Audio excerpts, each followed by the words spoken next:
has ever done. And this monster starts running right at me. Annihilated by nuclear bombs. Beast is not dead. I put 4 bullets into him. Oh, you're crazy. But I saw that monster too. All I want is for someone to believe me. Contaminated. Face. Horrible. Looked like it would scare you to death. All right, let's get to work.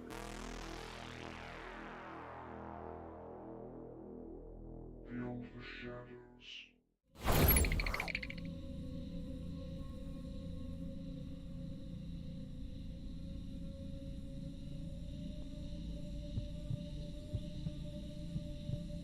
It was just after midnight at Chicago O'Hare in 2017 when a cargo worker, exhausted from a long shift, stepped out for a moment of quiet and noticed a tall figure standing near the perimeter fence, silent, motionless, and watching. At first he thought it was a person in a heavy coat, but the shape was wrong. The shoulders too broad, the head too small, and something folded tight against its sides like an animal preparing to strike. When the security lights flicked overhead, the figure opened its wings, not arms, wings, and in a few slow steps lifted off the ground without a sound, disappearing into the flight path above the runway. He reported what he saw, thinking it might be dismissed, but instead discovered something unsettling. He wasn't the first. And that night, in the world's busiest airport, a pattern that began more than 50 years earlier had quietly resurfaced. Tonight on Beyond the Shadows podcast, we are discussing the one, the only, the Mothman.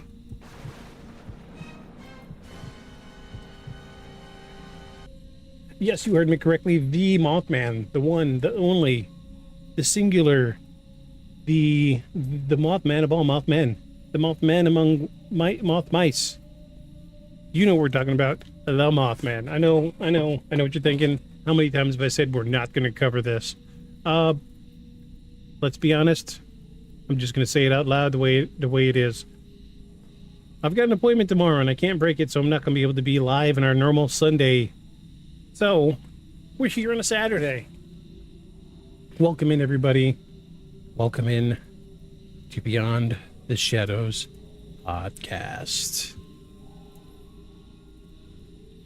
And this is Season 2, Episode 46. Tonight we are discussing the Mothman. Yes, that Mothman. That Mothman. Welcome in, friends. Welcome, people. Viewers on Spotify, or viewers not on Spotify. Nobody watches live on Spotify. Welcome, viewers on YouTube, viewers on Twitch. If you're coming from Facebook, thank you for clicking the link and coming to the show. Glad to have you. Let's get a round of applause for anybody that shows up tonight. I know. It's a lot. It really is. We've got speech chat active. We are ready to do some talking. We're ready to do one of the single most important investigations in my paranormal investigation career, and that's the investigation into the Mothman. As simple as that. That's what we're going to do. We're going to discuss the Mothman. No emails this week. No new followers. No new likes. I want to say thank you again to those of you who view on YouTube Live. Thank you for watching. Thank you for your likes.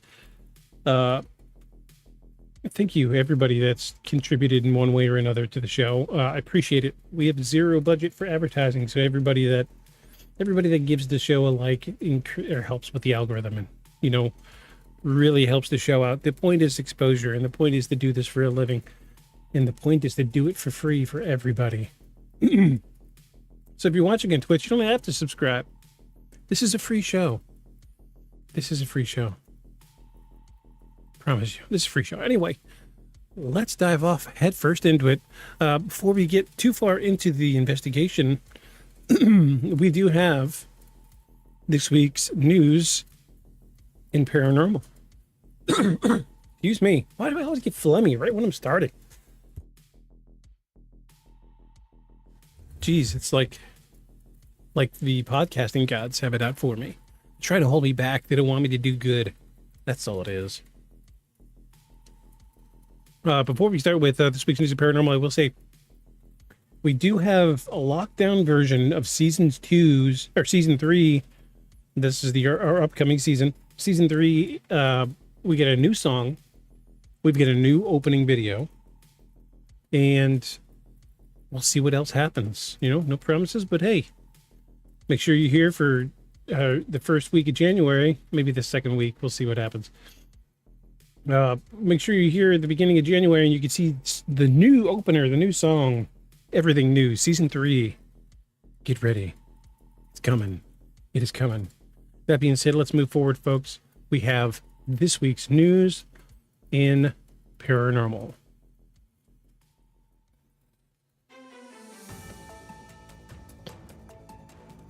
And welcome back to this week's News in Paranormal, where we take a look at the high strangeness stories making headlines around the world. Here's what's happening. Massive surge in underwater UFOs along the U.S. coast. A surge of unidentified submersible objects, USOs, have been detected along the eastern and western coastlines of the United States. Since August, the tracking program called Enigma has logged over 9,000 anomalous underwater objects, many demonstrating what researchers call transmedium behavior. Witnesses describe glowing shapes beneath the surface. Why is our music cutting in and out? What's going on?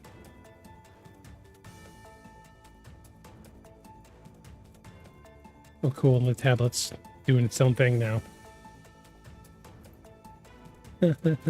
All right. We'll deal with that in a minute. Witnesses describe glowing shapes. Oh, now it's turning itself off. Come back. There we go. Witnesses describe glowing shapes beneath the surface, sudden vertical ascents, and objects shifting between water and air with no visible propulsion. Former Navy Rear Admiral Tim Gilliday has warned these anomalies could present real national security concerns, while others believe they might be connected to a broader UAP wave for the last several years. Disc-shaped UFO captured on video in Wisconsin. 2 factory workers in Oshkosh claimed they filmed a smooth disc-shaped craft passing silently beneath the commercial aircraft in early November. And the workers say the object exhibited movement completely unlike a conventional aircraft, steady, fluid, and without visible engines.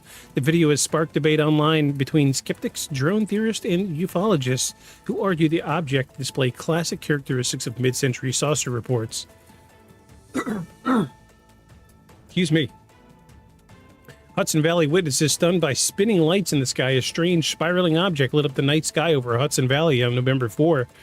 Residents described a glowing, rotating shape drifting above the treetops and across neighborhoods, sparking immediate speculation of a UFO.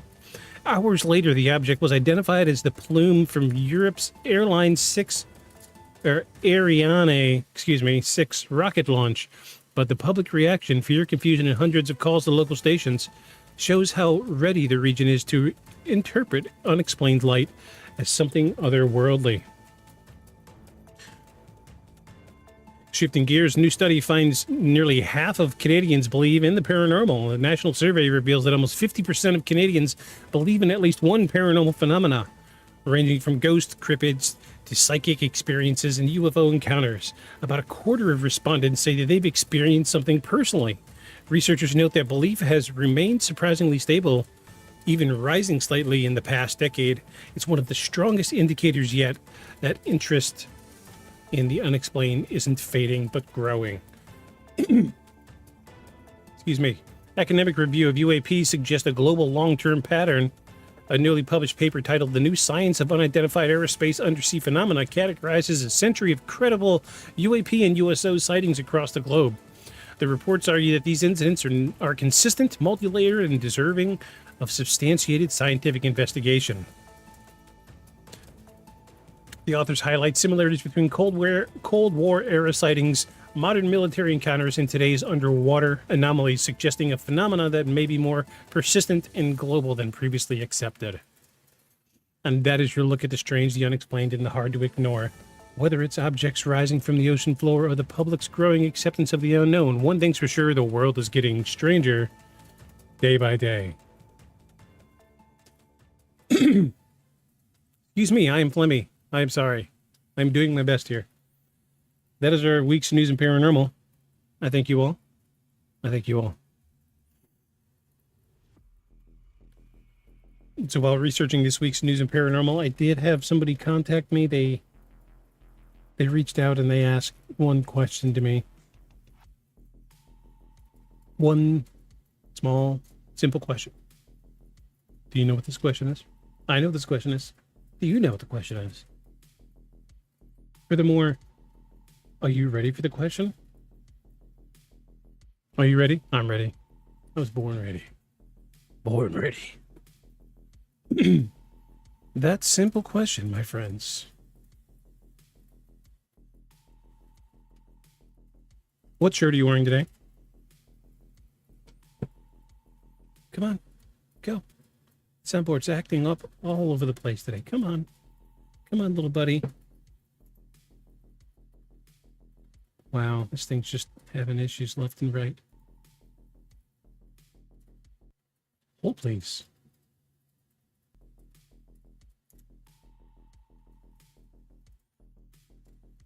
Wow, man. Oh, there we go.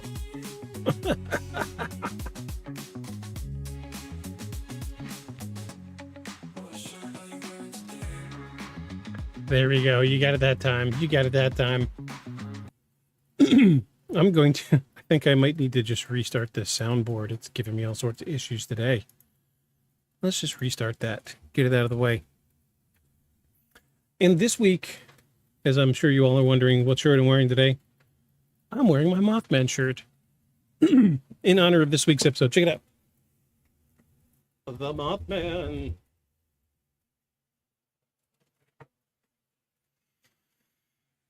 What? You're a Mothman. I'm a Mothman. What's going on, Hef? What are you doing in here?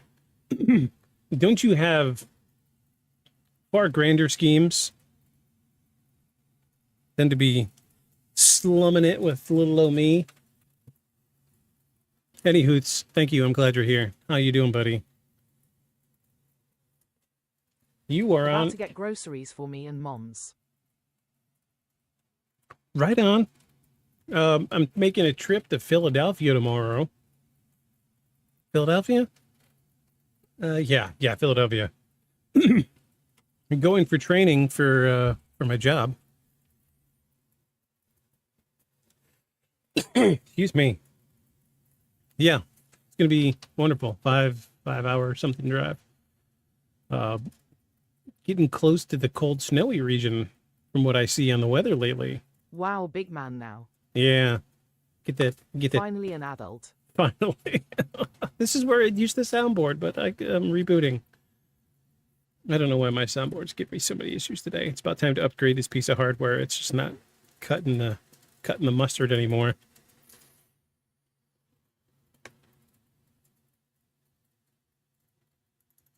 Here we go. It's coming back up now. But I'm glad you're here. How's the weather in neighborhood land? I hear there's snow abound. We haven't got it here yet, but it's getting close to it. I can feel it. I can feel it in my bones.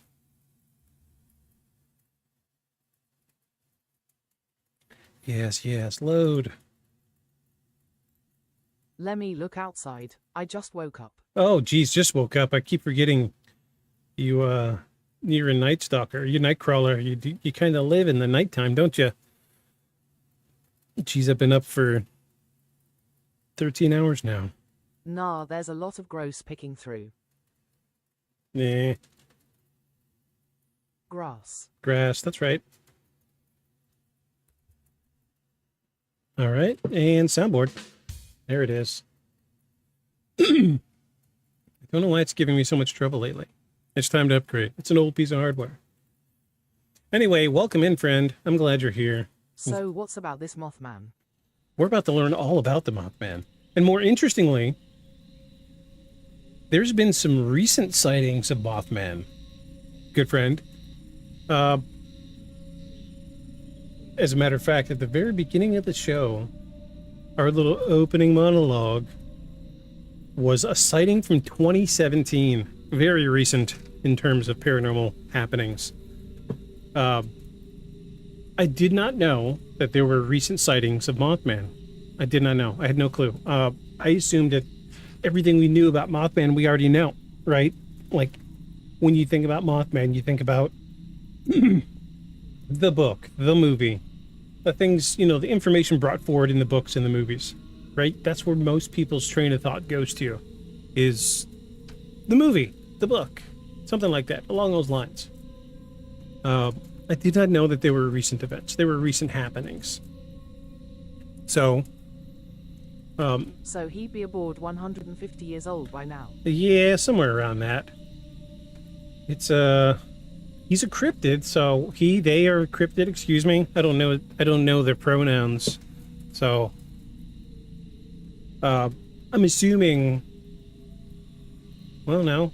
There's really no detail. You can't assume a gender in the Mothman. We say man. But that was a different time. But yeah, they're getting pretty old, my guy. It is Mothman. Mothman, not Mothwoman, right? Well, that being said, let's I've misplaced my device. Where'd it go? Where'd it go? There it is. I found it. There we go. Are y'all ready to get into the story of the Mothman? The Mothman. The man of moths, the man made of moths. That could be taken so many different ways. Anyway, let's get into it. This is Season 2, Episode 46, Beyond the Shadows podcast. Tonight we are discussing the Mothman. The one, the only. I'm not saying it's space aliens, right? But it goes without saying it's fucking space aliens. Which, ironically, space aliens is one of the prevailing theories behind Mothman. Negative. I am a meat popsicle. Okay, let's tie into it. Y'all ready? Are you ready, Hef? I'm ready. If you're ready, I'm ready. Ready, viewers on YouTube, let's go. Let's do this. This is Act 1. Here we go.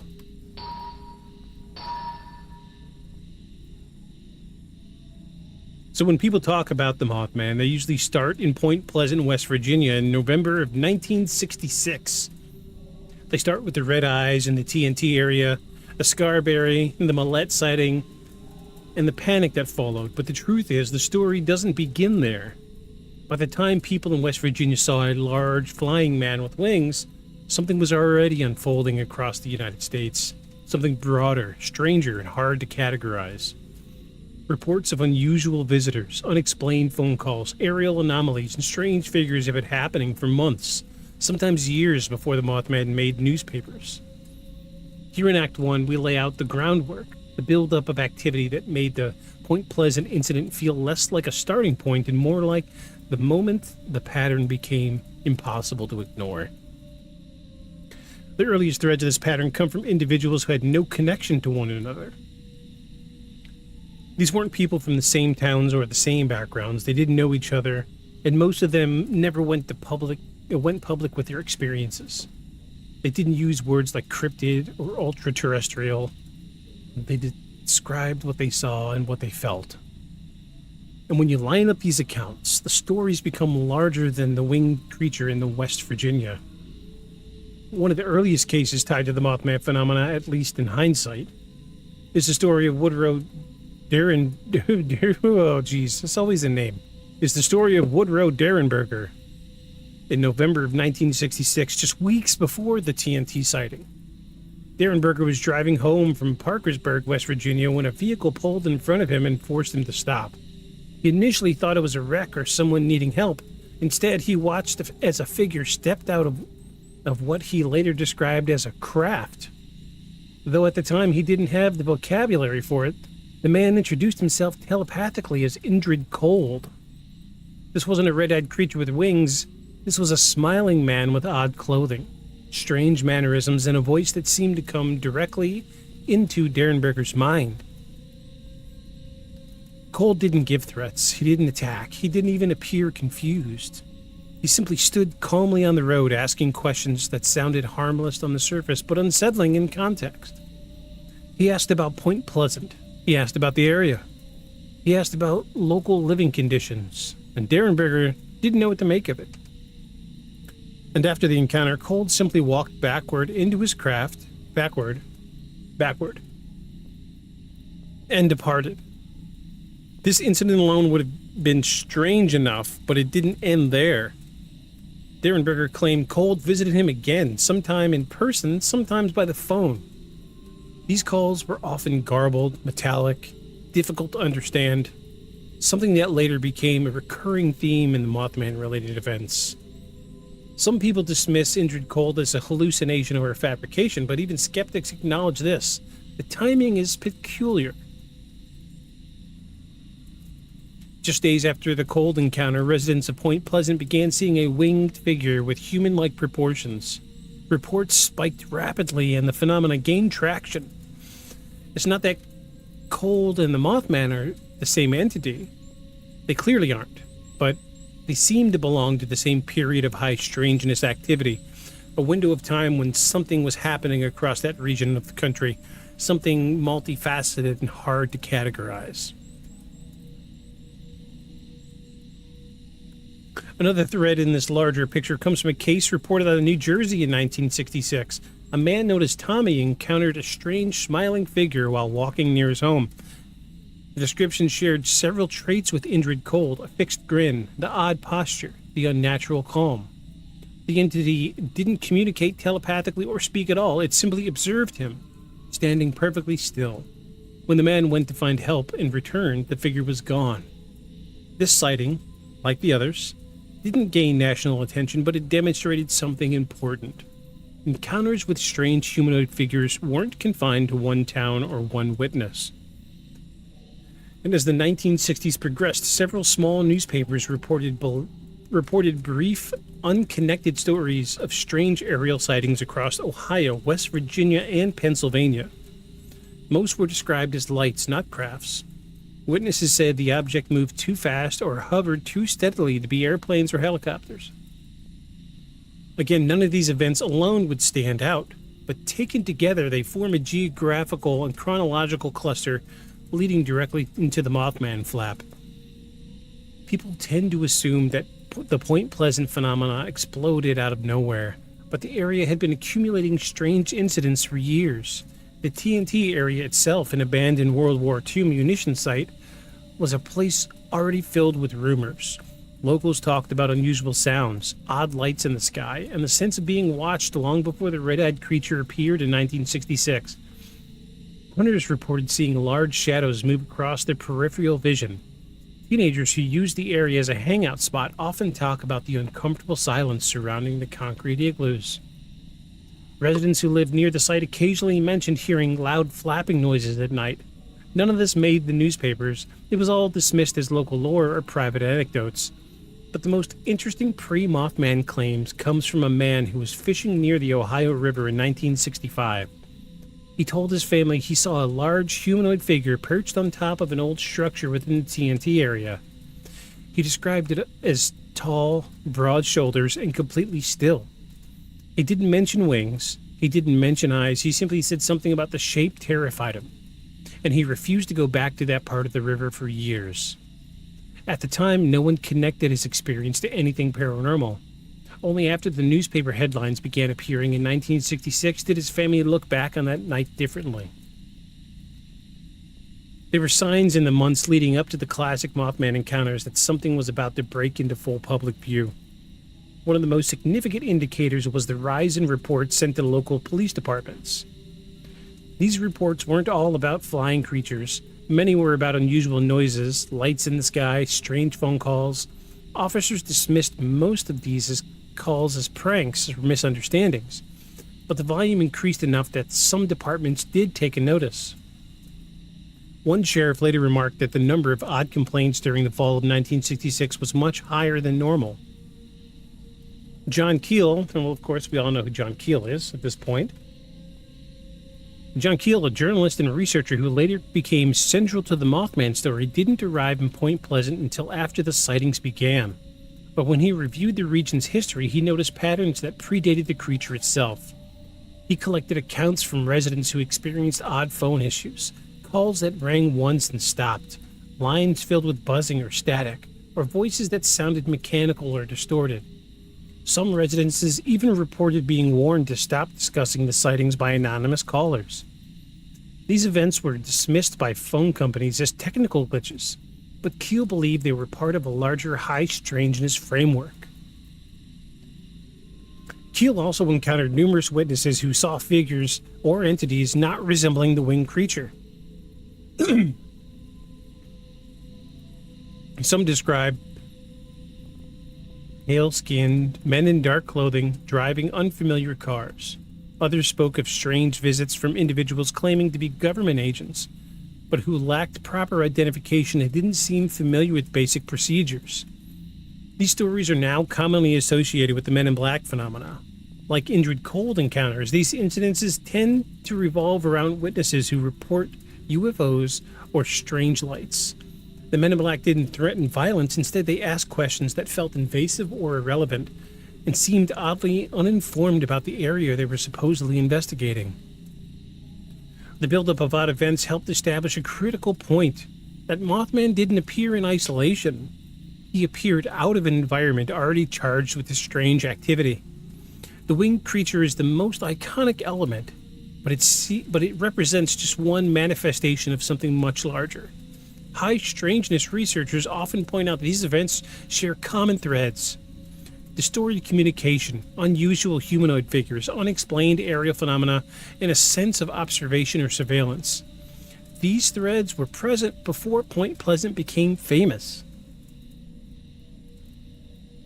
Another important layer of this buildup involves local folklore. Long before the 1960s, Native American tribes in the region had shared stories about large supernatural birds or warning entities.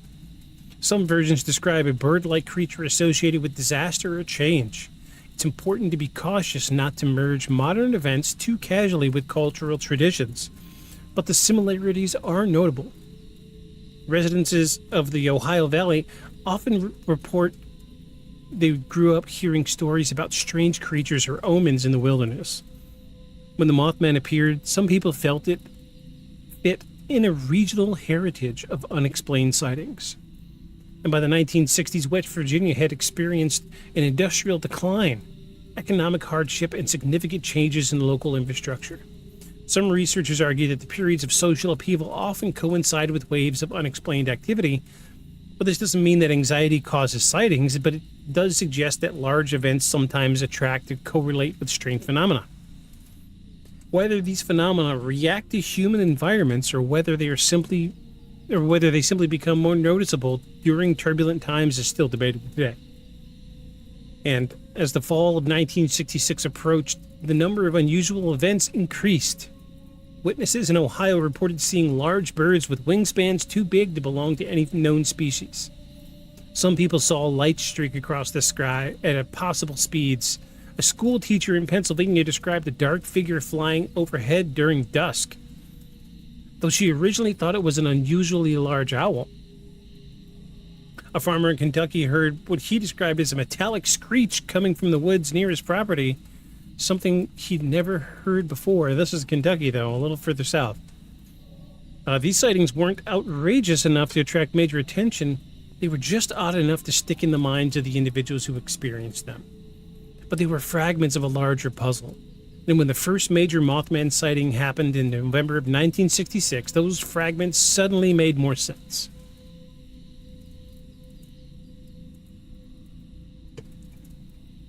So Act 1 ends at this moment of growing tension. The region was already experiencing a wave of strange activity, humanoid entities, aerial lights, unknown visitations, phone disturbances, and yet the public had no idea what was coming next. The creature seen in the TNT area wasn't the beginning of the story. It was the moment when a hidden pattern finally stepped into the open. So already, we've got a lot. We covered a lot here. This week's script is written a little differently. We all know the base story of the Mothman, all right? So I didn't want to hit too many strokes of the painting that we already know the story of. I really tried my best to focus on things that we really didn't know about the Mothman storm. So,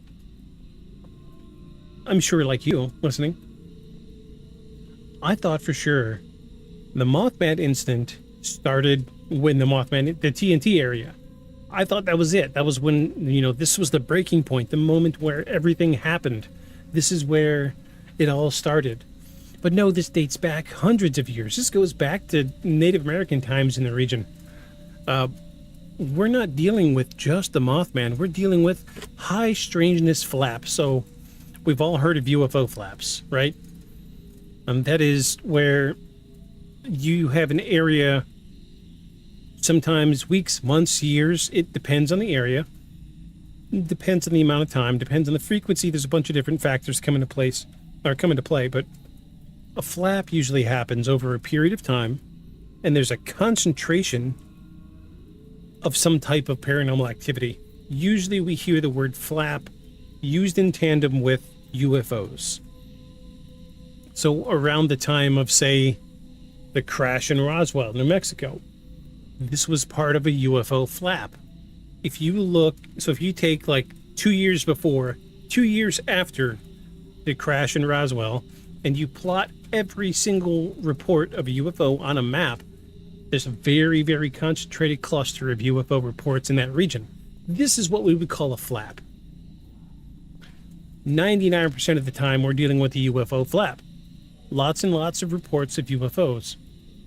However, this one stands out just a little bit.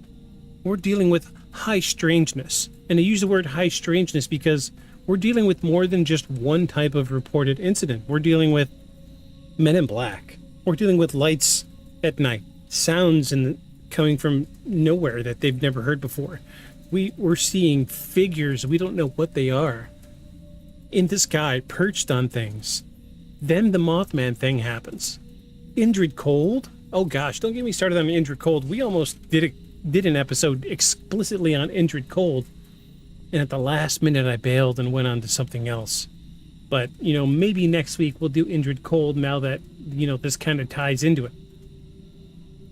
Indrid Cold is a very, very interesting case, and it does tie a little bit into, there were even reports of Indrid Cold, like, getting into the government and being seen during the Nixon and Reagan administration.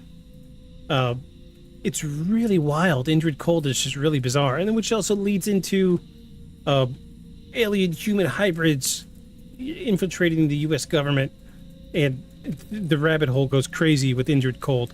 We'll leave that one for now. There might be a little bit more here, but we're going to leave that there for now.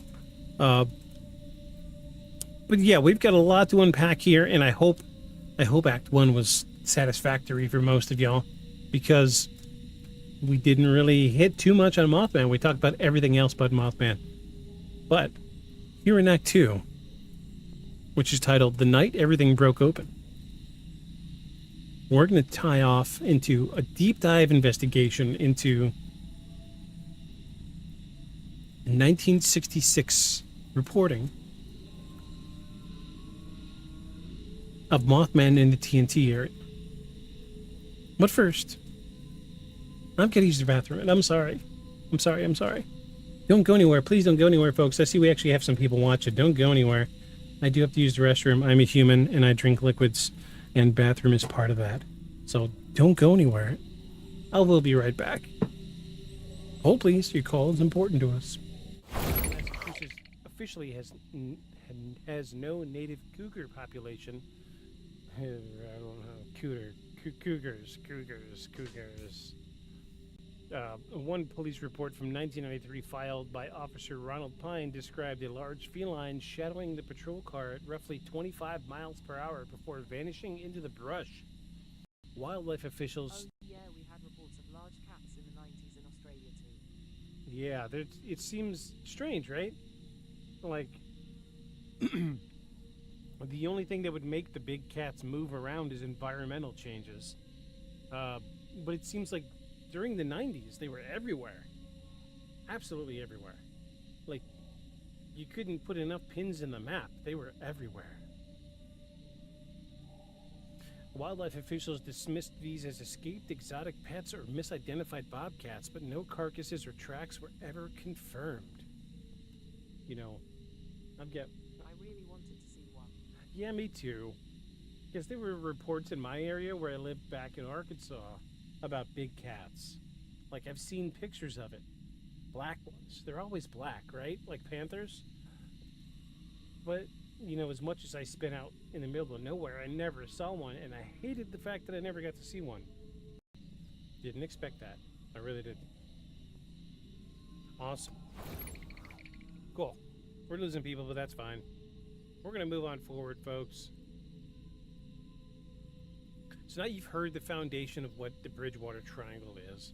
We're going to tie off into Act 2. And in Act 2, we're going to talk about some of the things that have been reported in the Bridgewater Triangle. All right? We're moving on. Oh gosh, I'm back. Sorry about that, Joe. Sorry. I've returned. Oh. Sorry, I live in a 2-story house and my bathroom is downstairs. It's like freaking running a marathon every time I gotta use the bathroom. Try not to keep you guys waiting, I'm sorry. Hopefully before too long, Aeon will come back, and my plan is to have like a tag system. Hey, Tag, you're it. You use the bathroom first, I'll keep talking. My turn to use the bathroom. Tag, you're it. Your turn to use the bathroom. We'll get there. He'll be coming back for too long. Okay, chat, so what do you think about Mothman so far? Or rather, the investigation into it. I would like to know, those of you watching tonight, if you knew that there were previous high strangeness sightings in the region before the Mothman sighting, or if you, like myself, felt like the whole story just started with Mothman. Because, I mean, honestly, I had no clue. I mean, I thought it was all Mothman, just Mothman. That's what, kicked it all off. I'm curious what everybody else thinks. Let me know.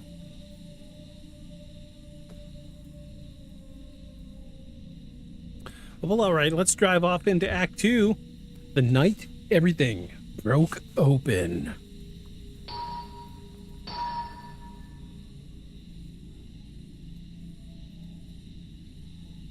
So by November 15 of 1966, the Point Pleasant region was already charged with unusual activity, but most residents had no idea. Strange phone calls, odd visitors, UFO sightings, unexplained lights. These incidents were circulating quietly in private conversations, ignored or dismissed. But everything changed in one night when 4 young locals, Roger, Linda Scarberry, and Steve and Mary Millette, reported seeing something beyond anything the town had experienced before. Their sighting didn't just draw attention. It ignited the full-scale regional panic.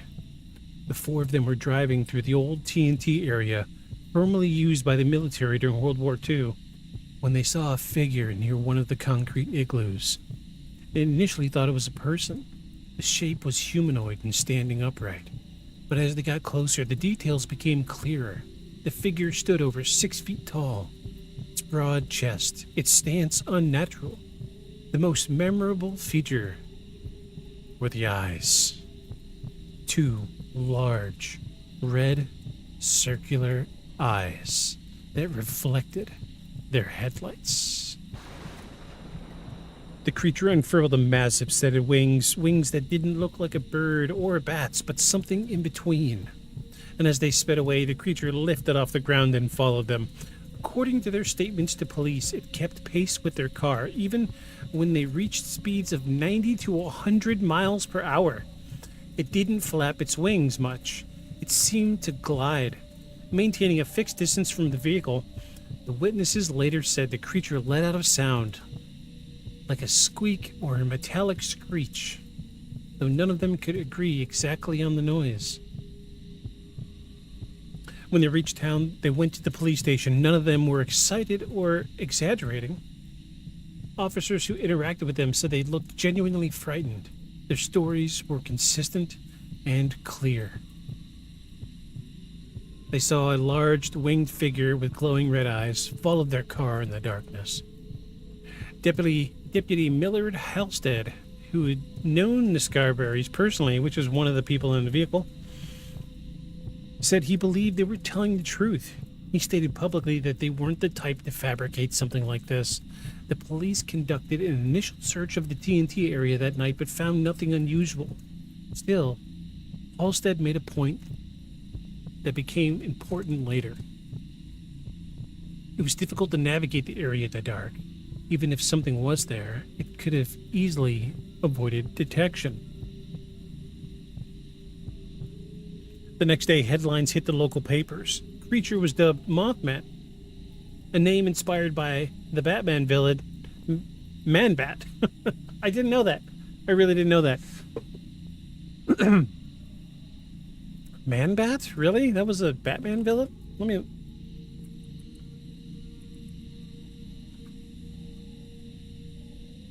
Oh, wow, yeah. They really didn't, Yeah, they didn't dig too deep for that inspiration. It's just a... I mean, it's like what you think. A humanoid version of a bat. Wearing pants. Wow. And the media quickly adopted it. Residents who had heard odd stories before now felt free to share their own stories, and within 24 hours, the sheriff's office was receiving multiple reports of sightings that were similar to the kids in the TNT area. A local contractor said he saw a large bird-like figure flying overhead. A woman living near the Ohio Valley River, a woman living near the Ohio River claimed she saw 2 red dots outside her window that night. A group of teenagers exploring the TNT area said they heard loud flapping noises and saw a shadowy form moving between the igloos. The intensity and variety of these reports forced local authorities to respond. Police increased patrols in rural areas around the TNT site, and some officers admitted privately that they were unnerved. One patrolman said he saw a large shape on a hill near the road, but by the time he turned his car around, it had vanished. Another officer reported hearing a strange whooshing sound overhead late at night, but saw nothing when he looked up. Residents began arming themselves when traveling through rural areas. Some carried rifles, while others simply avoided the TNT area entirely. The local wildlife population also began behaving differently. Hunters reported finding deer acting unusually skittish, and several claimed that their dogs refused to enter wooded areas they normally had no issue with. The events that followed only escalated tension. Days after the initial sighting, a man driving near the TNT area reported that something large flew over his truck, casting a shadow across his windshield. Another couple driving near the Ohio River saw a large humanoid figure crouching by the roadside that flew into the air as they approached. These sightings were often brief but consistent. A tall figure, large wings, and glowing eyes. The press quickly realized the story was gaining attraction. Reporters from nearby cities came to Point Pleasant to interview witnesses. The more interviews they conducted, the more reports surfaced. And by late November, the number of sightings had reached dozens, each witness describing the creature slightly differently. But the core details remained the same. Red eyes, wings, human-like proportion, and a sense of being watched or pursued. The rapid increase in sightings caught the attention of John Keel, a journalist who had been researching unexplained phenomena across the country. When he arrived in Point Pleasant, he wasn't looking for a creature. He was looking for patterns, and he found them quickly. Keel discovered that many residents who saw the creature, or who saw UFOs or strange lights, were receiving unusual phone calls beforehand or afterward. Some calls were silent, others contained electronic distortion or garbled voices. Several witnesses said the callers asked odd, irrelevant questions about their personal lives. Keel also encountered stories about mysterious visitors. Some residents claimed that unfamiliar men in black suits had appeared at their homes asking about the sightings. These men often behaved strangely, lacking understanding of basic local details or showing confusion about simple household objects. One woman described a man who seemed fascinated by a ballpoint pen and stared at it as if he had never seen one before. Another witness said 2 men visited her and asked about the creature, but they seemed nervous and avoided eye contact. When she offered them food, one of them acted confused by the utensils. These men did not identify themselves as federal agents, though their appearance suggested a government affiliation. When residents asked for credentials, the visitors would change the subject or leave abruptly. Keel believed these encounters were related to the Mothman phenomena, not in a deliberate investigative sense, but as a part of a broader pattern of strange activity linked to the sightings. Some researchers later suggested that the men in black could have been pranksters or scammers, but Keel disagreed. Too many witnesses described similar behaviors: awkwardness, bland speech, unfamiliarity with ordinary customs. These visitors rarely provided useful information. Instead, they seemed to gather details about the witnesses and their experiences. Some even warned people not to discuss the sightings further, sometimes urging vague statements about national security. In addition to these visits, Keel interviewed numerous individuals who had seen aerial anomalies during the same period. Many described lights moving against the wind or hovering silently above fields. Others saw bright flashes in the sky that lasted only a moment. These sightings did not match the behavior of conventional aircraft. Keel began mapping these reports and discovered that the majority fell within a specific region near Point Pleasant, forming a rough cluster around the TNT area. One particularly unusual event occurred when several residences reported a massive bird-like creature perched on a tree near Route 62. Witnesses said it appeared to be watching the road, and when a truck passed by, the creature flew away with a wingspan estimated at 10 feet. The driver of the truck said the creature's flight path didn't match any of that of a normal bird. It moved in a steady glide, almost mechanical in its smoothness. In another case, a woman in her kitchen heard something moving outside her window. When she looked, she saw 2 glowing red eyes staring at her from the dark. She screamed and the creature moved away. Her husband ran outside with a flashlight but only saw footprints in the mud. Large prints that didn't resemble those of a human or a known animal. Interesting.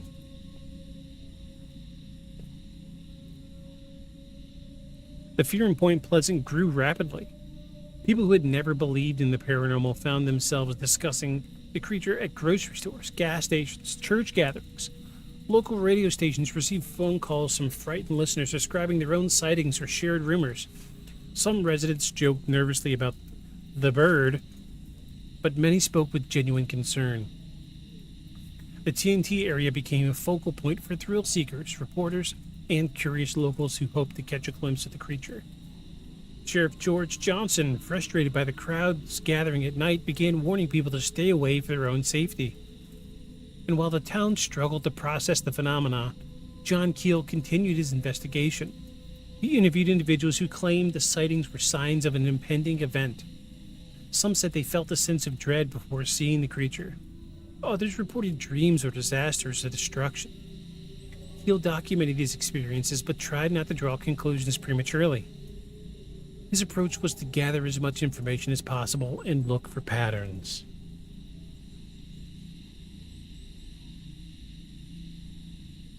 One pattern he did find was the creature's behavior.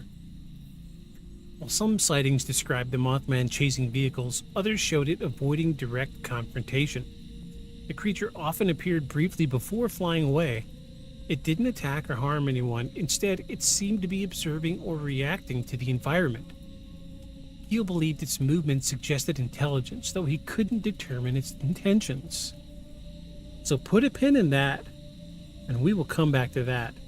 You know, this is going to be a recurring theme that that Mothman is a precursor to happenings. Keep that in mind. Just keep that in mind. Okay?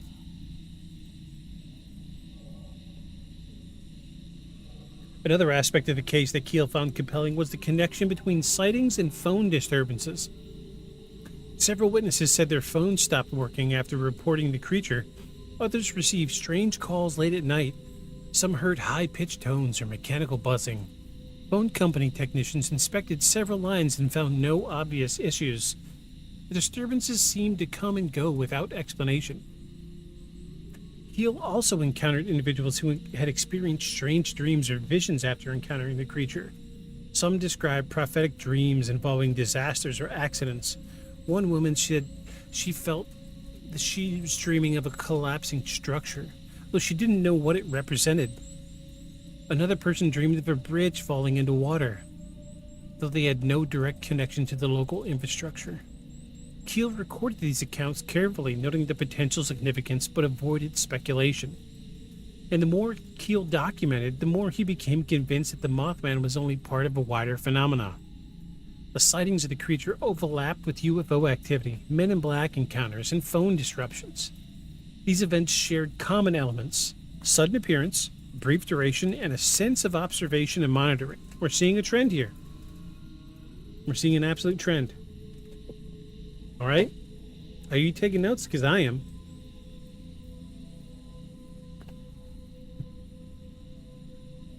So by December 1966, this is 2 months after the initial sighting of the Mothman, the number of Mothman sightings had reached its peak. Reports flooded in from different parts of the country.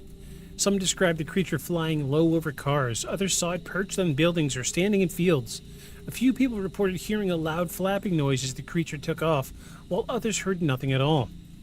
The inconsistency of these descriptions made it difficult to establish clear behavior patterns.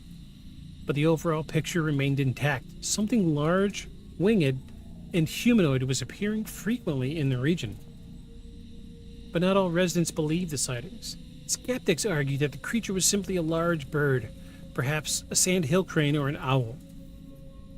These birds can have a wingspan of 6 feet or more and can appear unusual in certain lighting conditions, but the glowing red eyes and the creature's size didn't match any known species.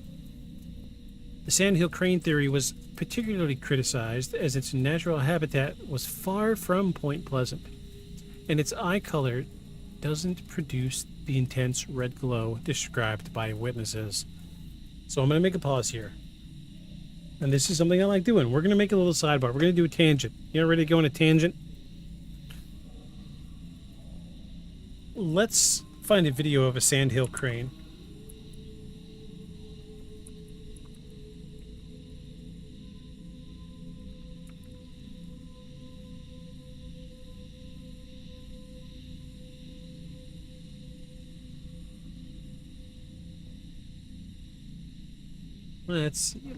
Let's see.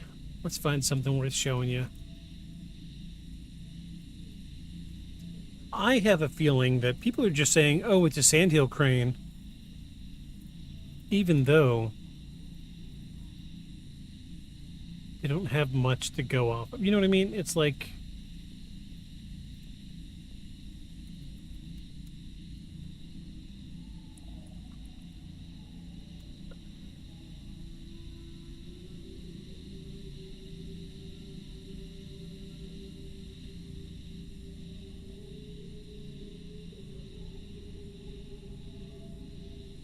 Oh, please. I think I found one. Okay, we got one. We got one.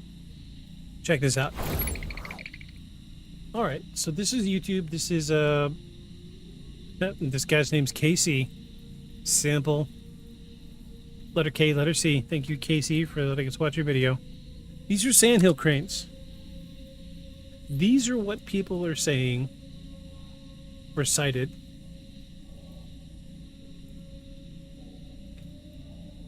in the TNT area. They don't look particularly large. Okay, so these ones here are about to take flight.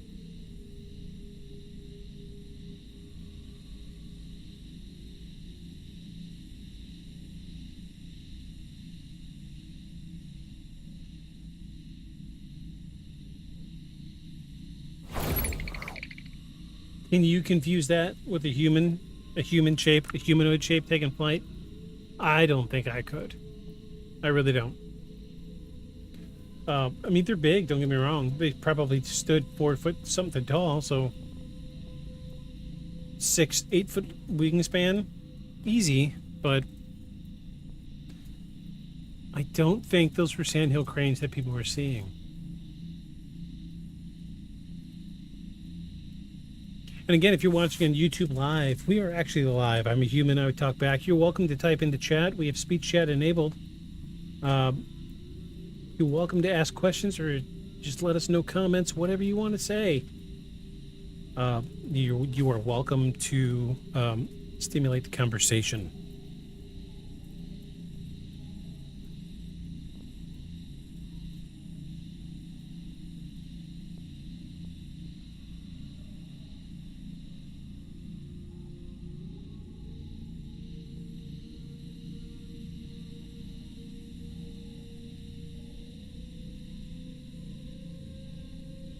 Hold on.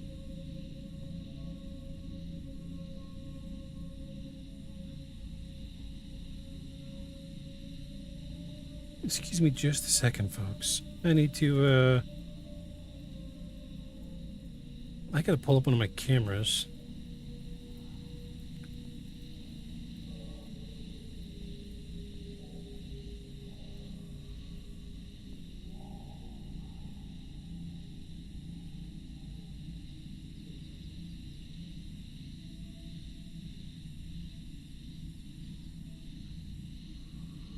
Definitely not cranes. Oh yeah, absolutely. Definitely not cranes. I don't think so either. So I live on the Eastern Shore, and I see the cranes here. They're big, sure, but I don't see how cranes can be confused as something 6 foot tall with a 10 foot wide wingspan, right? I just don't see it, right?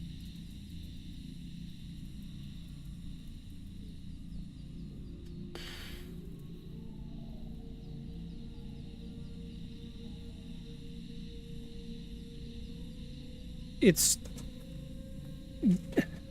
so, I mean, as the crow flies, I'm only a handful of hours away from where the Mothman sightings were. I am very much on the shore. I am on the Eastern Shore, 15 minutes away from the ocean. You're going to think if you can see cranes here, they're going to be kind of in the west, the Point Pleasant area in West Virginia. Kind of the same thing. However, I've seen all sorts of cranes that, even big ones, I've never seen any that make me go, oh shit, that's the size of a person, right? I don't know, it's just, it makes me feel like people are more grasping at straws, right? Like there's people that just inherently want to be dismissive. Like they don't want to be the one to admit, oh yeah, there's something weird going on here. So they're going to like, oh, it was a crane, right? Or I can think of, you know, if I'm going to say a big bird is going to be an explanation for something large I saw, it's going to be like a turkey vulture. Those things are massive. You know, they stand 4 foot tall and their wingspan is huge. When you see them up close, they're big and they're scary. Exactly. Turkey vultures scare the shit out of me because they are so big. Purely the fact that they are so big. And I can't think of anything much bigger. I mean, even like bald eagles, they're big, sure, but turkey vultures are bigger. So let's look it up. What's the largest bird? We'll say on the Eastern Shore.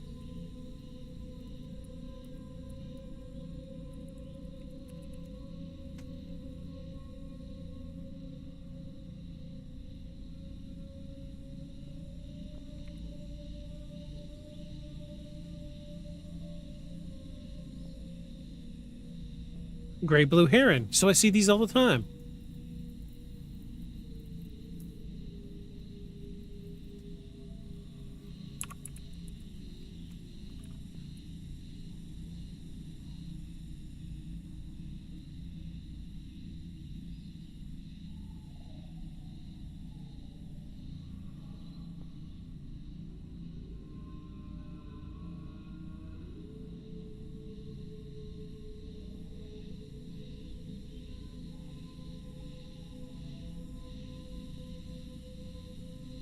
All right, so they stand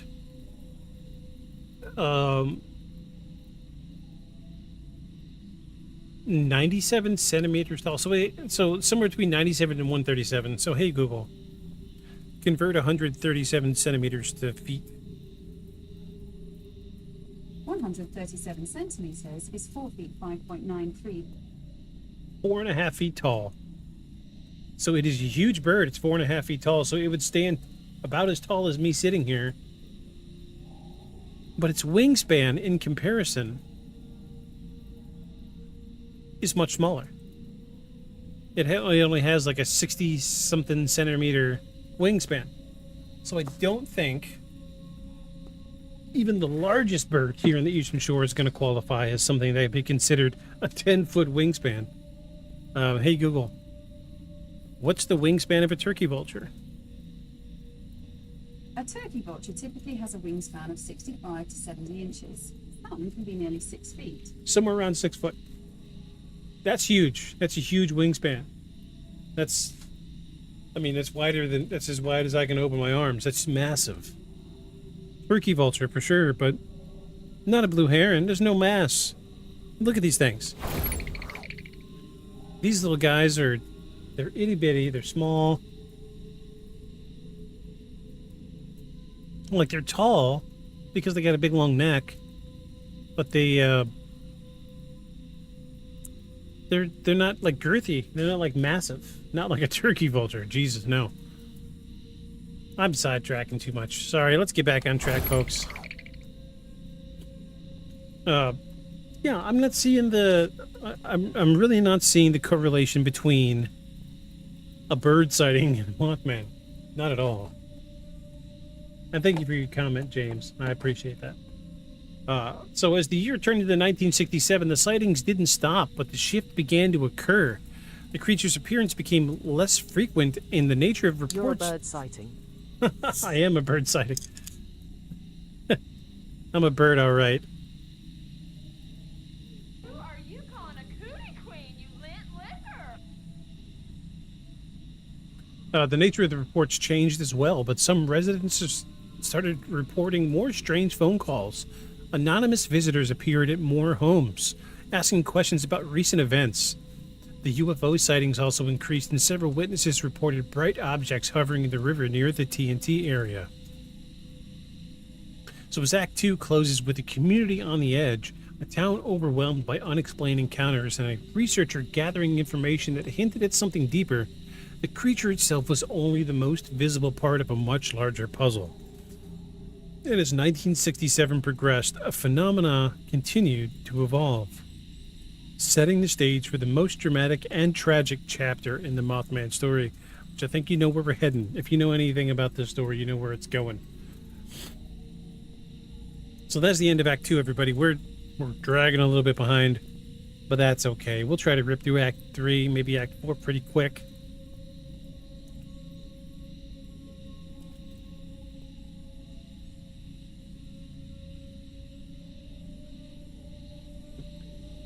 All right, so Act 3 is the warning, the pressure, and the descent toward disaster. Let's just dive straight off into Act 3, everybody. This is Act 3. Act 3.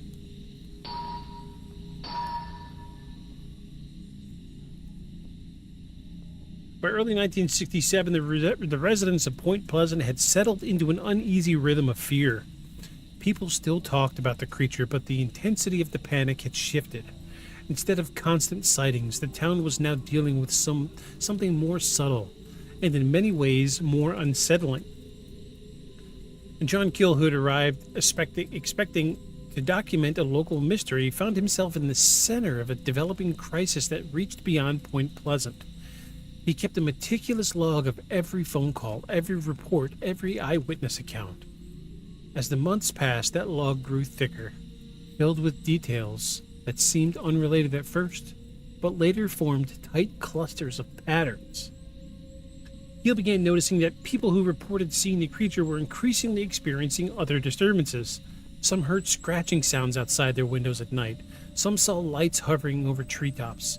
Others received visits from men claiming to be journalists or government investigators. These visitors often asked questions that made little sense. Questions about personal routines, family members, or private conversations. One witness, a mother of two, described a man who visited her early one morning wearing a black suit and driving an older model car that looked brand new. He asked about her sighting of a strange flying creature near her home. She answered cautiously, but the man seemed more interested in her children than in the creature itself, which is a red flag.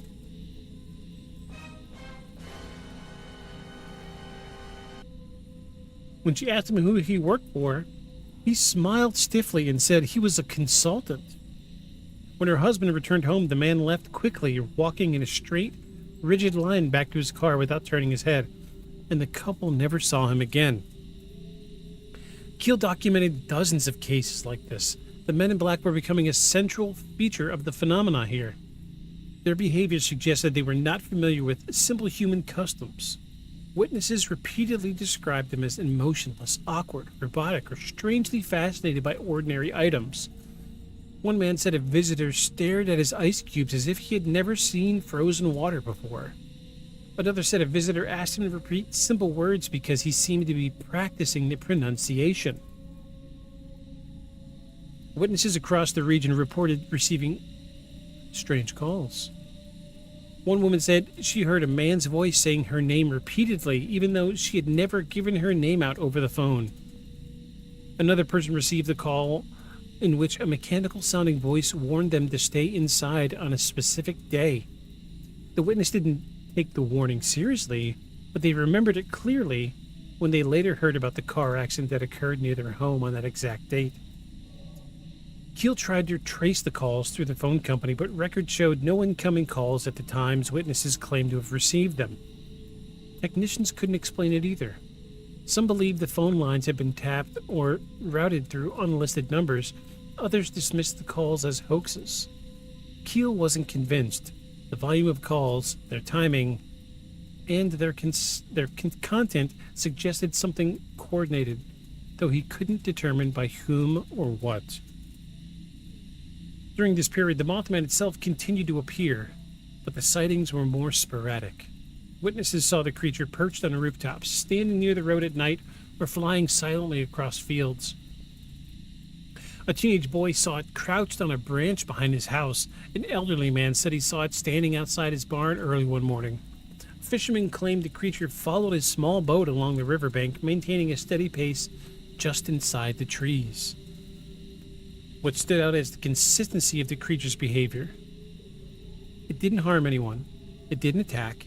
It watched, observed, reacted. Keel suspected that the creature's appearances were connected to a larger pattern of events, and he spent months mapping sightings, phone calls, and incidents. He began to notice clusters around significant dates that would later become associated with warnings he received from anonymous callers. One warning in particular stood out. In April of 1967, Keel received several calls from an unfamiliar woman who claimed to have knowledge about future events. She spoke in a calm, steady voice, and her predictions were vague but unsettling. She said something tragic was coming to the Ohio Valley, and she didn't specify a date or exact details, but she insisted it would be significant. Keel tried to question her, but her answers were evasive. She claimed she couldn't say any more, and over time, she called again, repeating the same message. Something bad was about to happen. Keel recorded these warnings in his notes, unsure whether to take them seriously. When he tried to trace the calls, he found nothing. No registered number, no record of the calls being made. Meanwhile, other witnesses reported their own warnings. A woman known to the community said she dreamed of a large bird collapsing into the river. She told her family about the dream, and they dismissed it as anxiety. Another person dreamed of cars trapped underwater. These dreams were disturbing, but they didn't seem connected to the Mothman sightings until later.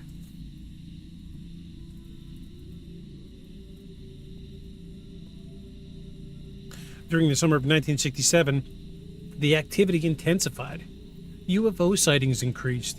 People saw bright orbs hovering over fields, darting through the sky or hovering above treetops. Some described cylindrical objects moving silently over the river. Others saw bright flashes at night followed by static on their radios or brief power surges in their homes. Keel continued to investigate each report, interviewing witnesses and updating their logs. He discovered that many sightings were occurring near their Silver Bridge, the main structure connecting Point Pleasant to Ohio. At the time, nobody suspected the bridge was in danger. It had been built in the late 1920s and was considered a sturdy piece of engineering. But Keel's data suggested that something about the area was attracting attention. Keel started receiving more warnings in the fall of 1967. The anonymous woman called again, this time with more urgency. She said that danger was approaching, and when Keel asked for specifics, she paused and then said, quote, "The river. Watch the river." Keel pressed her, but she ended the call abruptly. The next time she called, she said it would happen in December. Around this same time, Keel witnessed unusual phone malfunctions in his hotel room. He would dial a number and reach a completely different person. Calls he expected never arrived. Messages he sent went unanswered. He suspected either interference or deliberate manipulation, but he never identified the cause. Then as the weather turned colder, the sightings declined abruptly. The Men in Black visits stopped. The phone disturbances decreased. The UFO sightings dropped off. It was as if something had paused or gone quiet. Keel thought the phenomena might be ending, but the warnings continued. In the days leading up to December 15th, Keel felt an increasing pressure. He received messages telling him to stay away from the river. He tried to contact local authorities again, but there was no clear way to convey the gravity of what he suspected without sounding irrational. He kept his concerns mostly private, sharing them only with few close contacts. Here, Act 3 ends with the tension at its peak.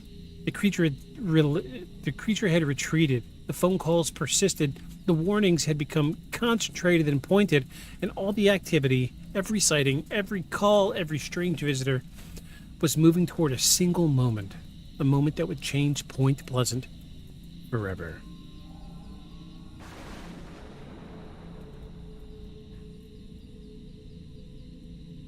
I think y'all know what's coming.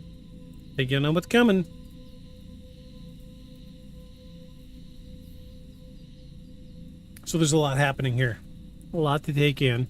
The psychic calling John Keel is not a heavily reported incident. Long story short, it's difficult to prove, for the lack of a better word, that phone calls are happening when the phone company doesn't have any records of a phone call being connected, right? It's not like today, where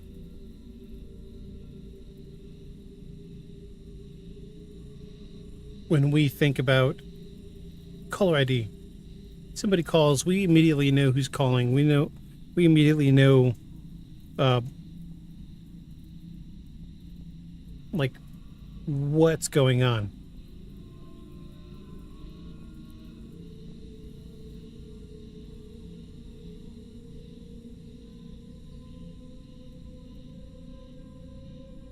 Sorry, hold on. Somebody just walked up to my front door. Totally weird.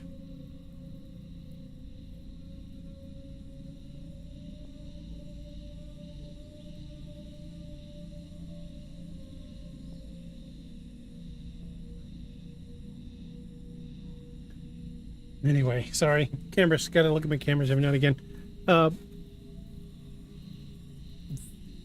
there is so much strangeness happening. And when,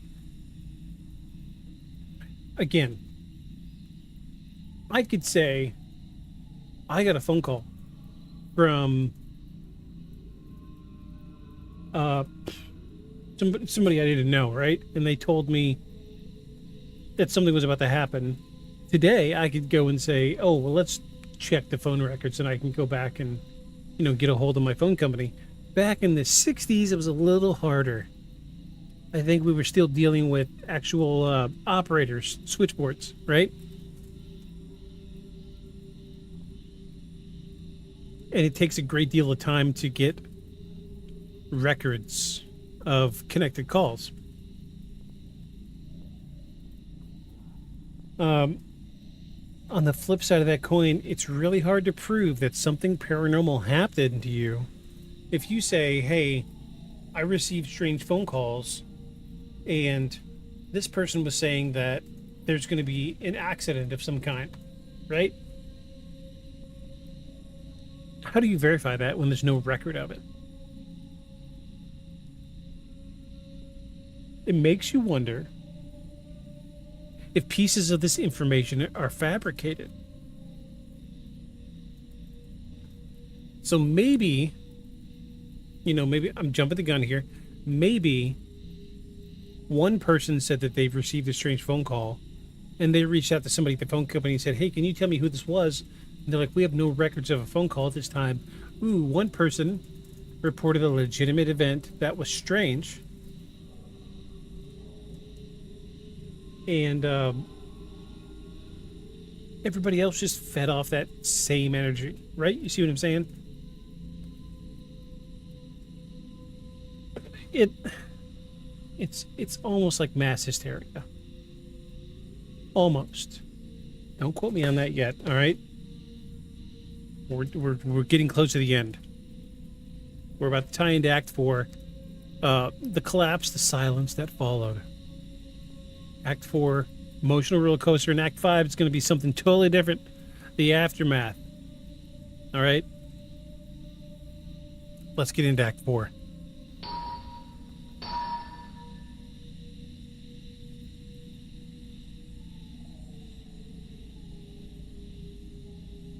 December 15th, 1967 started like any other Friday in Point Pleasant. The weather was cold, the holiday traffic was heavy, and the town was settling into the final days before Christmas. People were shopping, visiting family, picking up paychecks, and preparing for the weekend. The Silver Bridge, an enormous suspension bridge, connected Point Pleasant to West Virginia, Point Pleasant, West Virginia, to the Gallipolis, excuse me. And it was packed with vehicles throughout the day. For locals, it was more than infrastructure. It was the central, unavoidable crossing point for anyone moving between two sides of the river. The warnings Keel had received were still on his mind that morning. He felt uneasy, but he couldn't pinpoint anything specific. He spent the early hours reviewing his notes and attempting to call several witnesses. But the phone lines were busy or malfunctioning, something that had become common in that period. Keel later said he felt a sense of pressure in his chest all day, though he wasn't sure if it was stress or something else. He didn't know that within hours the event he had been trying to piece together was about to unfold.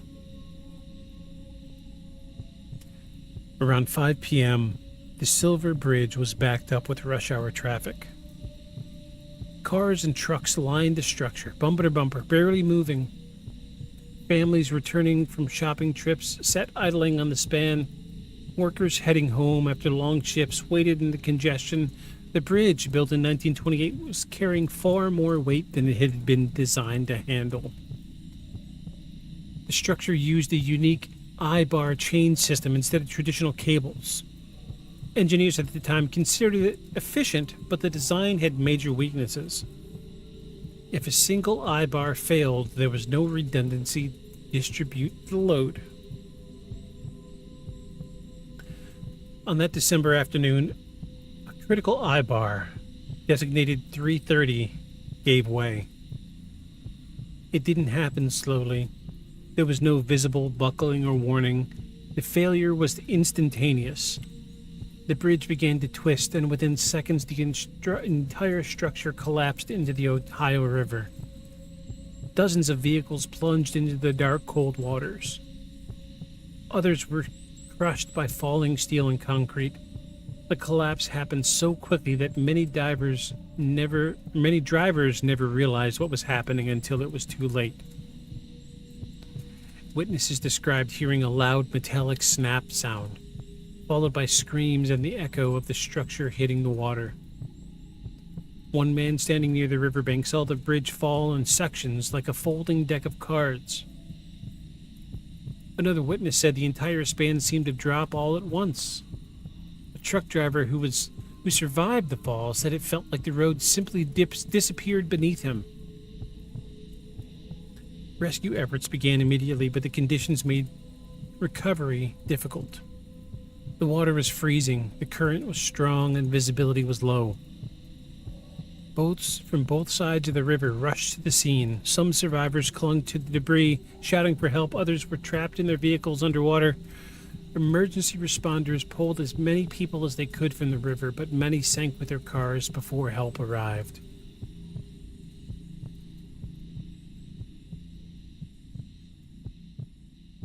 "46 people died in the collapse. 2 bodies were never recovered. It was one of the worst bridge disasters in American history, and for the people of Point Pleasant, the tragedy was overwhelming. Families waiting for loved ones to return home suddenly found themselves searching hospitals and riverbanks. News spread rapidly across the region, and within hours, the entire Ohio Valley knew what happened.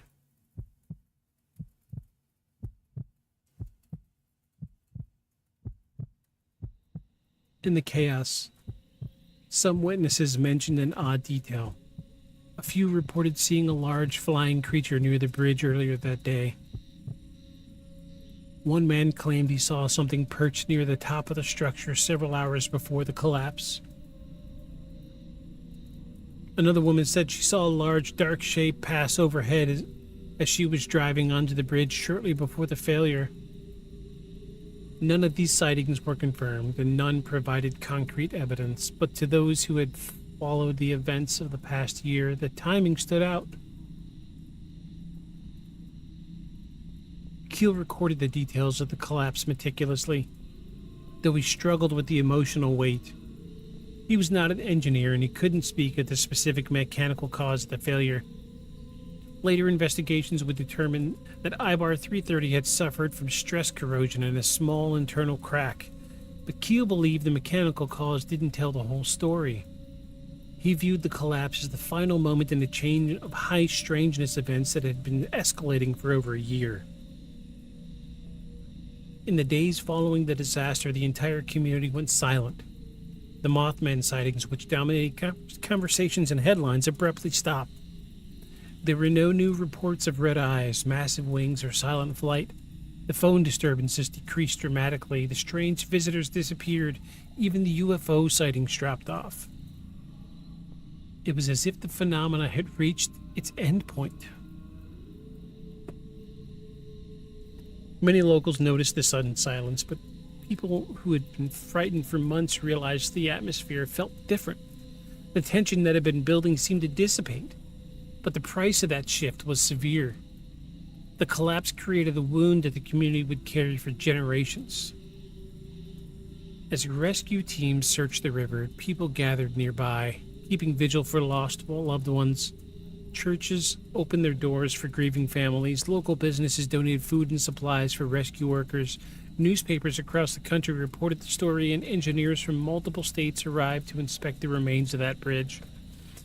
The investigation determined that the failure was the result of a single tiny defect, less than a half-inch long, that had gone unnoticed for decades.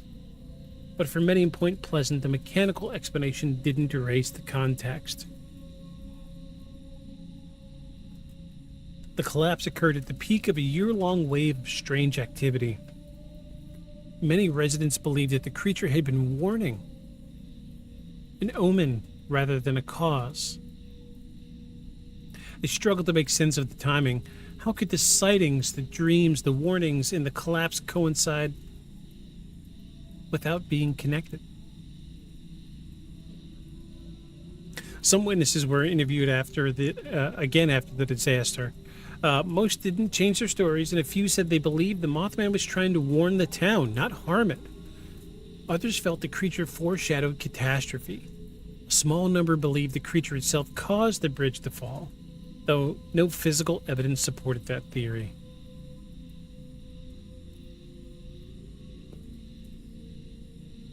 One unresolved question Keel wrestled with was the intent behind the phenomena. Was the Mothman trying to communicate something? Were the UFO sightings and the Men in Black encounters part of a broader surveillance effort? Were their warnings genuine predictions or manipulations? Keel admitted he had no definitive answers and the data suggested a correlation, but the cause remained unclear. Meanwhile, the community faced the practical reality of rebuilding. The Silver Bridge had been a vital transportation link, and its loss disrupted daily life. Traffic was rerouted to distant crossing. Businesses suffered. Families struggled to move on. The tragedy became central to the town's identity, overshadowing early months of strange activity.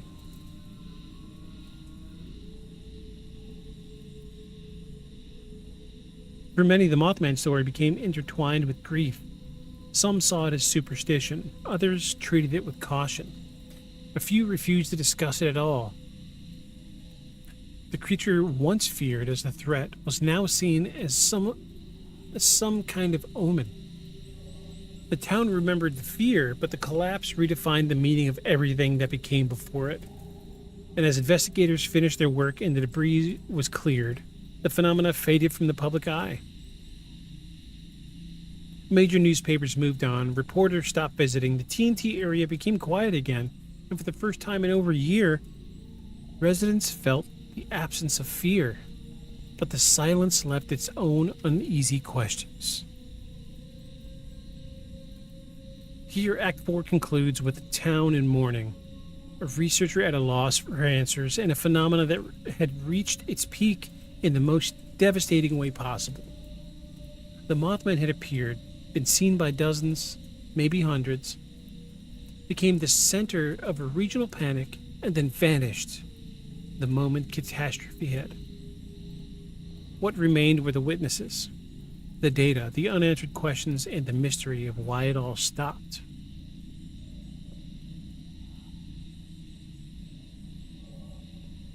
So, geez. Oof. That's heavy. That's a lot. That's a lot to take in.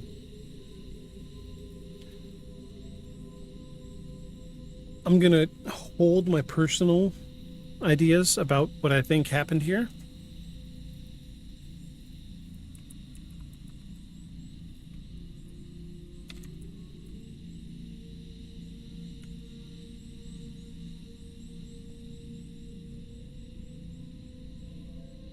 But we've got one act left. And it's going to discuss possible theories. We're going to look at the aftermath, modern waves, and the legacy of the Mothman here in Act 5. There's a lot to take in. And anybody that's still watching, thank you for sticking around. I know it can get a little dry sometimes. Usually, if y'all are new to this channel, all of season 1 we had 2 hosts. Well, 3 hosts. And the banter was a little bit better. It was more of a free-forming conversation. And now I'm down to the point where I have to write a script. Our other hosts will be back before too long. They're handling some personal business. But, you know, I try to make this as engaging as possible. I hope it's entertaining. I hope you're hearing some new information, some stuff that's relevant and new to you. I can't help but thinking about the bird stuff. Is there a bird that has a 10-foot wingspan?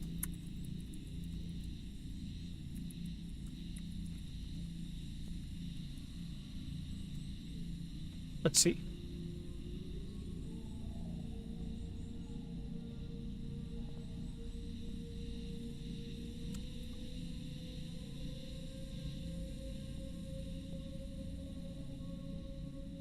No, there are no native birds with a minimum of a 10-foot wingspan near Virginia or West Virginia. The closest is the California condor, literally the other side of the country, and they are not found in the wilds of West Virginia.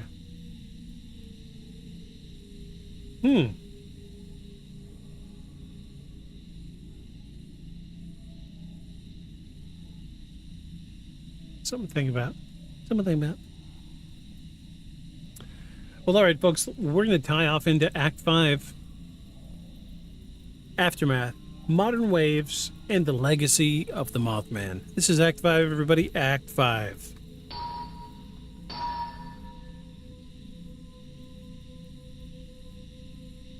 In the months after the Silver Bridge collapse, Point Pleasant moved into a period of recovery marked by grief, economic strain, and uncomfortable silence. The strange activity that dominated the past year, sightings of the winged creature, unexplained phone calls, visits from unfamiliar men, lights in the sky, came to a sudden stop. And now the town had focused on rebuilding. John Keel kept documenting the aftermath. He revisited witnesses and checked for new reports, but the phenomena had gone dormant. The pattern was unmistakable. Whatever had been happening around Point Pleasant ended almost the moment the bridge fell. Keel struggled to interpret this. He had never viewed the Mothman as the primary cause of the phenomena, but rather a focal point with a larger series of events. A sudden silence reinforced his belief that the creature and the surrounding activity were connected to something beyond simple cryptid sightings or misidentified wildlife. Public interest in the story persisted for a short time, but the national spotlight gradually moved on. Engineers examined the remains of the Silver Bridge and confirmed that a small defect in the eye-bar caused the collapse. Officials emphasized the structural failure and avoided any reference to local superstition about omens, unexplained sightings, or the like.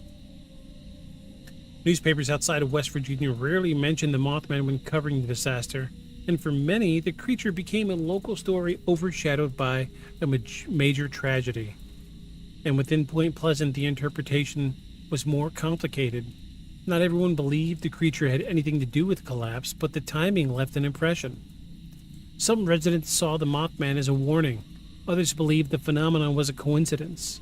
A few felt the events were connected, but couldn't articulate how. The community didn't reach a consensus, and the topic became one that many avoided for years. The fear had faded, but the memories remained sharp. And as time passed, the story shifted from immediate experience to legend. Books and articles revisited the events. Keel's own work, The Mothman Prophecies, gained attention beyond paranormal research circles.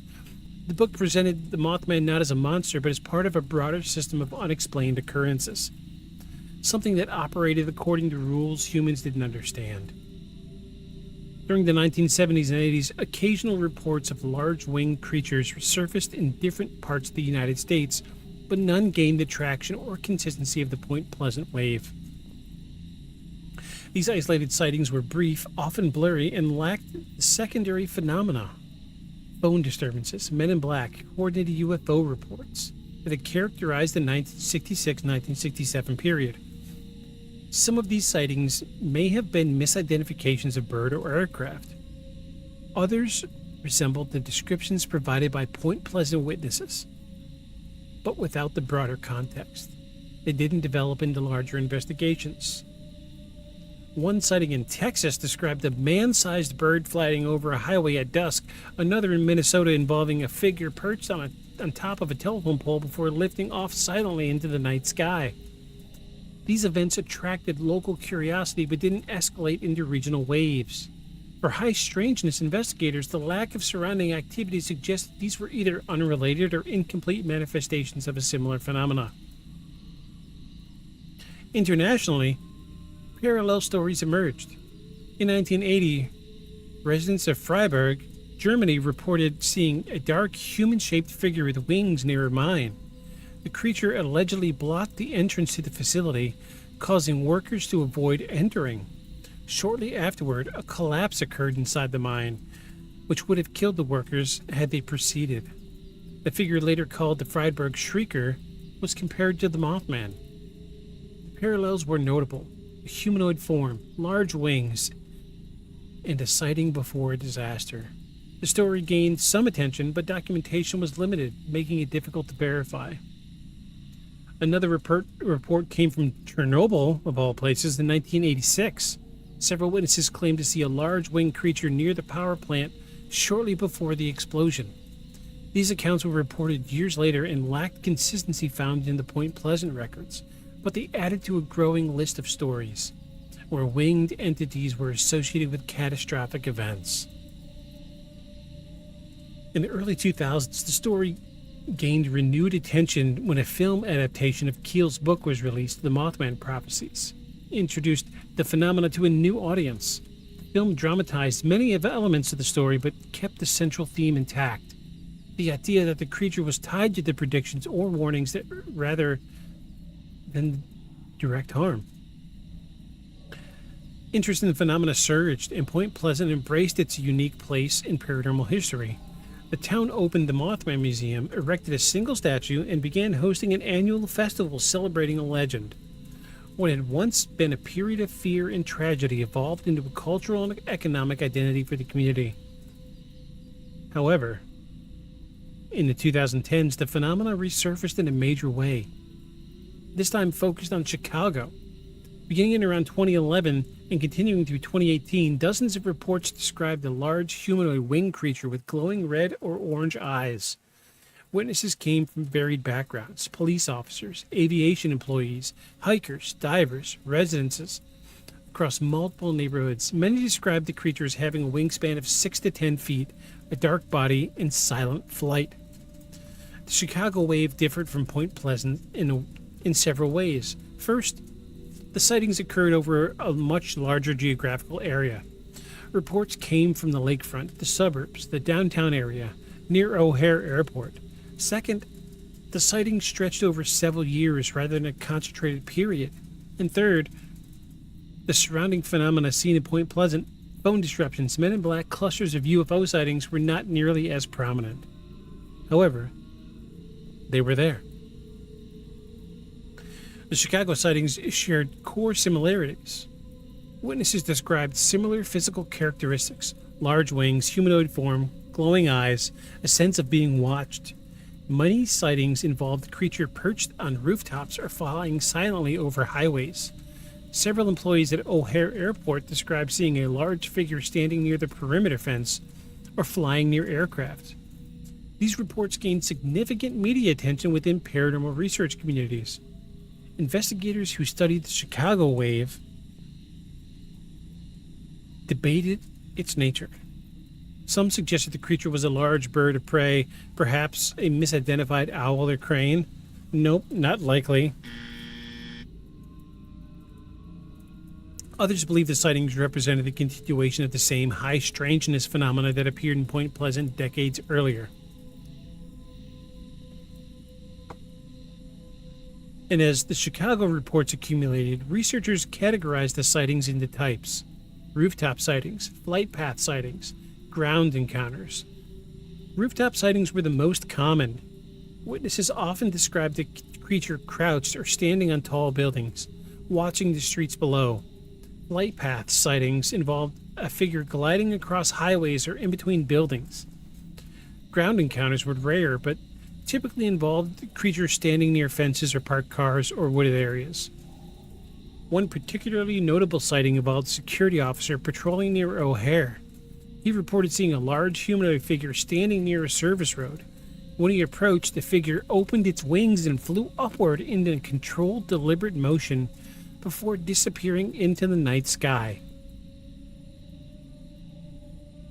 Despite the volume of reports, no physical evidence emerged. No clear photos, footprints, or biological samples were collected. Skeptics argued the lack of evidence indicated misidentifications, exaggerations, or hoaxes. Supporters countered that the creature's behavior, silent, sudden, and evasive, would naturally limit the chances of capturing physical proof. The debate remains unresolved. Which brings us to the omen theory. This theory views the creature as a warning figure. Witnesses in Point Pleasant who believe the creature foreshadowed their Silver Bridge collapse supported this idea. The alleged sightings before Chernobyl and other disasters reinforce it. The theory doesn't assume malicious intent. Instead, it suggests the creature appeared before major events, not to cause them, but to signal them. And now we're about to branch out to some stuff that you probably never heard of before.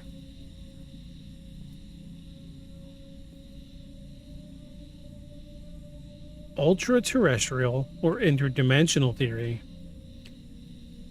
As strange as it sounds, Keel favored this explanation.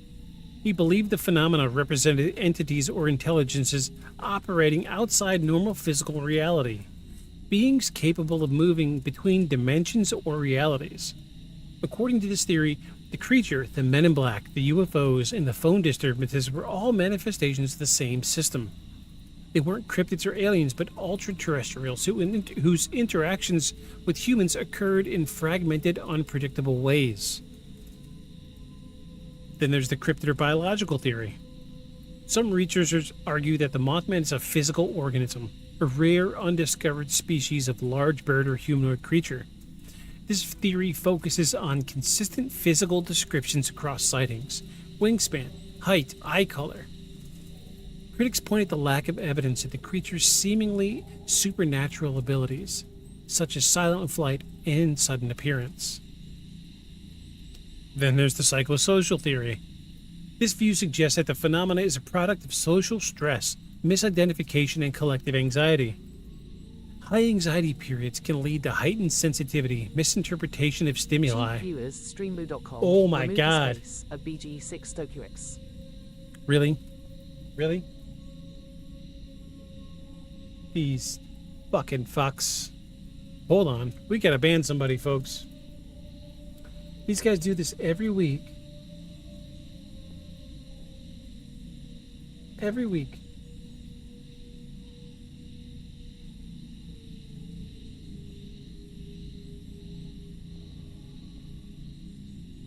Every freaking week. We're gonna report them.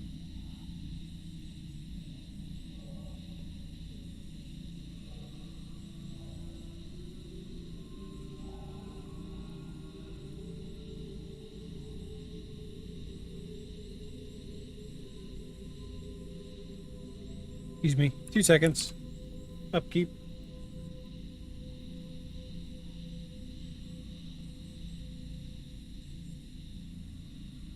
Cool. You will no longer hear from that person ever again on this podcast.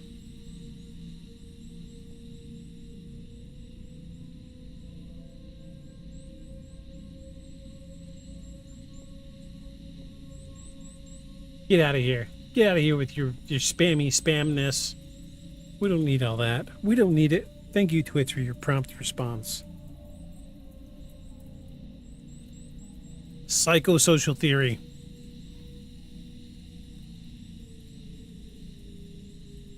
High anxiety periods can lead to heightened sensitivity, misinterpretation, and of stimuli and the spread of legends. This theory doesn't explain the men in black or the phone call disruptions, but offers a framework for understanding witness fears and media influence. And finally, there's the surveillance or observation theory, and this is the strangest of them all. Some researchers believe the creature acts as an observer, a sentinel monitoring human events or environmental conditions.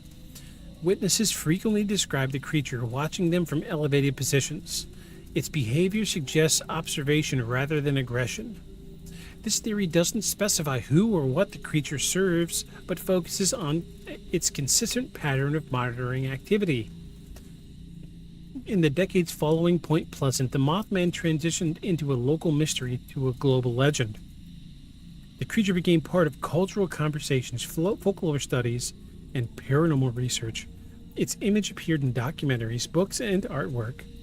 The annual Mothman Festival in Point Pleasant draws thousands of visitors, turning a once painful chapter of the town's history into a source of community pride and economic benefit.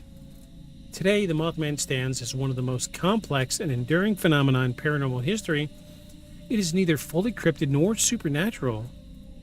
Its appearances defy easy classification.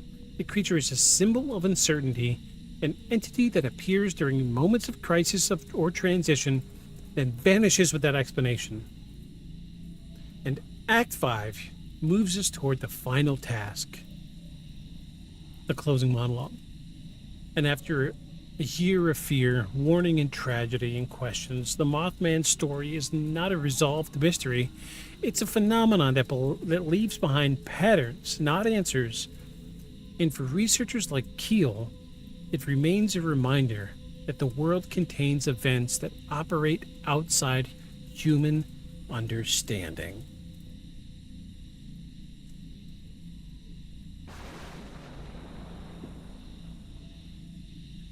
Hashtag mystery. So we've come to the end, folks. Come to the end. We've talked about so much, and there's so much more than just the original Mothman story here. It's not just about a shadowy figure flying over and people hearing flapping wings. There's more to it. There's the Men in Black. And I think this is one of the largest... let's see, when is the first reported account of the Men in Black?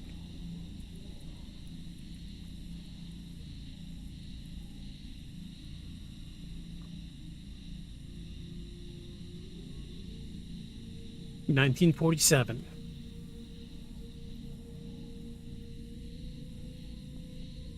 So about 20 years before. All right. However, I feel like, maybe I'm wrong. Sound off in chat if you think I'm wrong. I feel like this is the first one that really made us go, oh, what is the Men in Black, right? It it was the first big case, the first social understanding of what we come to believe and understand as the Men in Black. I want to say we touched on this in season 1 about the Men in Black and the first recorded instances. The weird parallel is they don't quite seem human, right? I'm trying not to get too far off in a tangent about the Men in Black.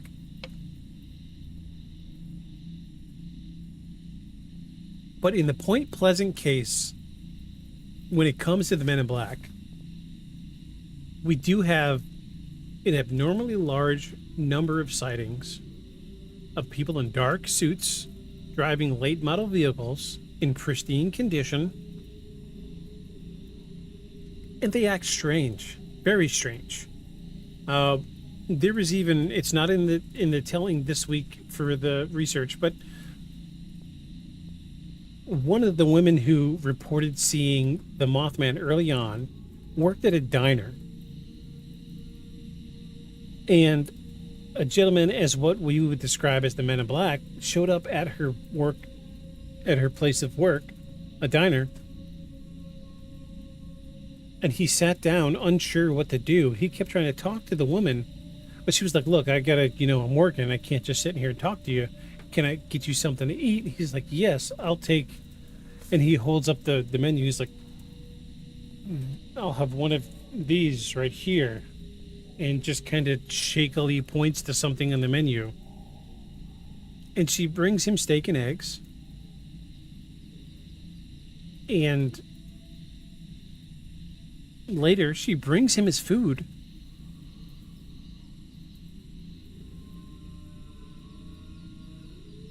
She sets the plate in front of the guy. And he doesn't know what to do. Like, he looks at the food confused, right? And she literally has to take like 15 minutes out of her day to explain to this gentleman in a suit how to use a knife and fork. Like, you kind of grow up knowing how to use a knife and fork, right? So it just, I don't know, it's really strange. The Men in Black concept in a nutshell is really strange. We should cover the Men in Black. I think maybe next week we'll do that. Maybe next week we'll do Men in Black. But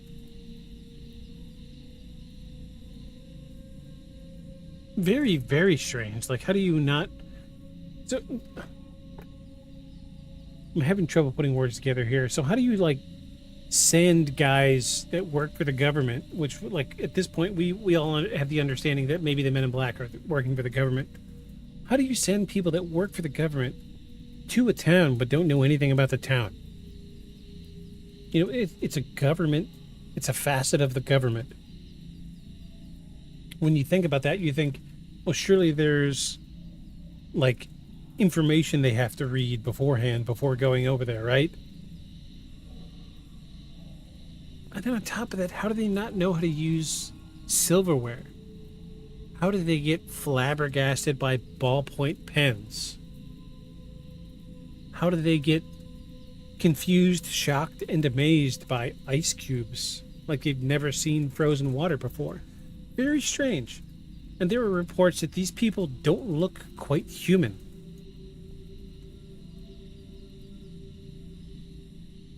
Men in Black would be a great show.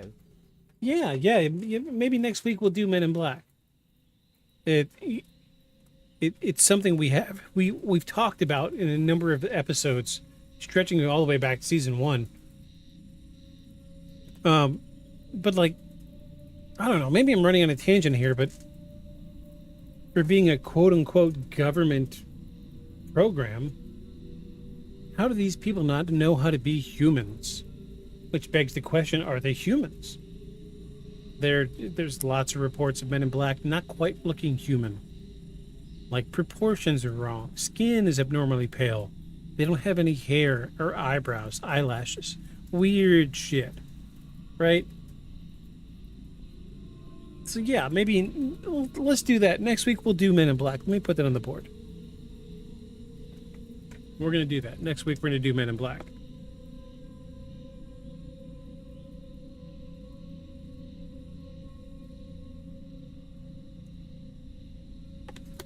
We'll do Men in Black next week.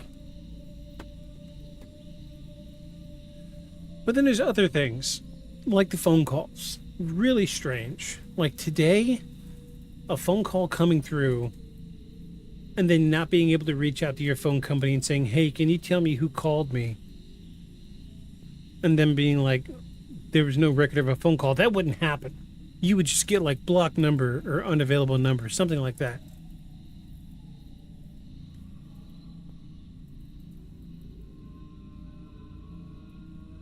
So, yeah, there's a lot of really strange inconsistency with the story. Yeah, okay. So James, if you're here next week, we're usually live on Sundays. I'm live this Saturday because I've got some personal stuff coming up and I'm going to be traveling and I won't be able to record on a Sunday like I usually am. So if you're willing to come next weekend, Sunday, 5 p.m. Eastern Standard Time, we will be live on Twitch and on YouTube. We'll be glad to have you back here and we'll talk about Men in Black. Thank you for your suggestion. I'm quick to take viewer suggestions. But yeah, we'll do it. No big deal. No big deal. I hope you'll be here.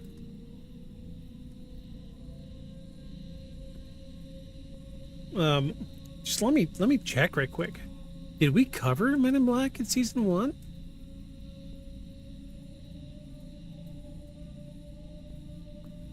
Maybe it's just me, but I feel like we did.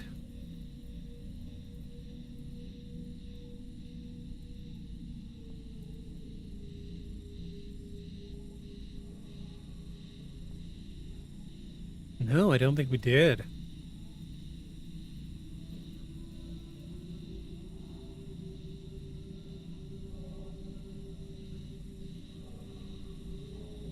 I've been here every week, just not in chat. Oh. Have you always watched on YouTube or have you always been here on Twitch? I'm just curious. I'm always wondering where people are watching from. Was it a good idea for me to start going live on YouTube? Did that help? Did it make things more accessible for you?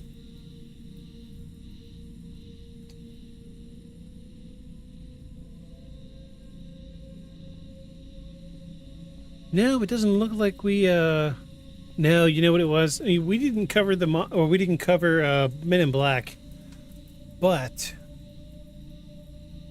I think we did like a rapid fire episode where we had like the original, like the first photographic reported evidence of Men in Black. And it was a weird video, some weird footage. Oh ye. Okay, cool. Well, we're definitely going to keep doing this YouTube thing. We're just trying to reach a wider audience, trying to get more people interested. And live videos tend to draw a little bit better traction than most. I'm glad you're here. Thanks, buddy. Glad you're here. But yeah, so we're looking at a lot of really weird things. The phone call thing, I'm seeing... Oh yes, YouTube, I see.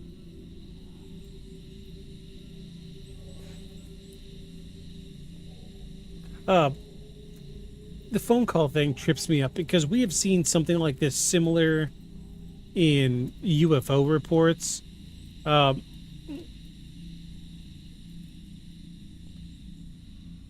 Watch live. Oh, okay. Yeah.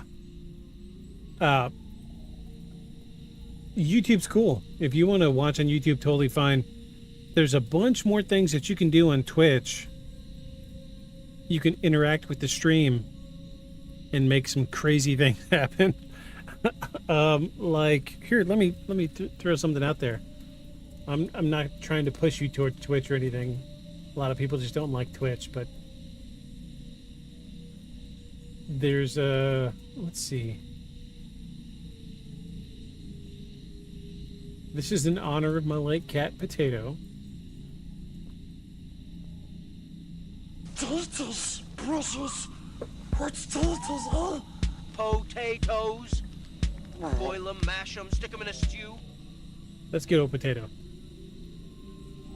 Potato used to sit right here with me in season 1. She was my favorite ever, and we were together for a very, very long time, and we lost her a couple of years ago. But there's interactions with chat that you can do. There's you could drop emotes in chat and things pop up and do crazy. We've got custom emotes. Yeah, I put together like, oh look, we have a Mothman emote. Here we go. Check this guy out. You drop a bunch of emotes in chat. They dance around the screen. Those are fun. I love the Mothman. I'm in Virginia, so this is kind of my thing. But yeah, if you're cool with YouTube, totally fine. I'm glad that you're here. I'm just glad people are viewing this and enjoying it and getting some value out of it. Any hoots, but you know, we're always going to stream on both platforms, either way. I saw Potato. Yeah, she's my little girl. I'm sad she's gone, but you know, half of what I've got in the background over here is from her old food bowl. I've got her old collar. I've got my guardian cat, my lucky cat, Candle, is here because of her. Jeez. I've got a bunch of her toys up here, a bunch of little figurines about cats. A few weeks ago, we even talked about like a spooky thing that happened when I was digging her grave.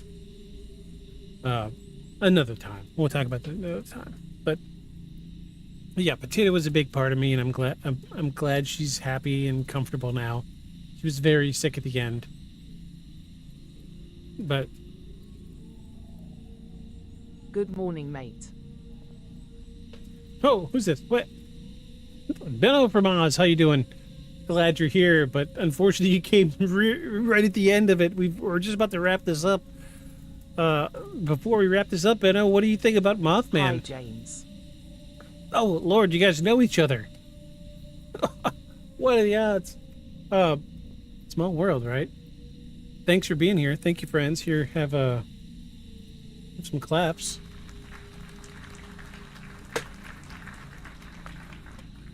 James, what are your thoughts on Mothman? I want to hear it. Tell me all about it. Tell me what you think about Mothman. Do you think it's real? Do you think he was an omen? Yeah, we have lots of sounds. Lots of sounds on the soundboards. It's usually just one little audio clip looping this little spooky sound you hear now, but we've got tons of them. Because we used to pop Love these. that movie. Oh, the Mothman prophecies. Yeah. Strangely enough, I'm not crazy about the movie after really doing a deep dive into the investigation.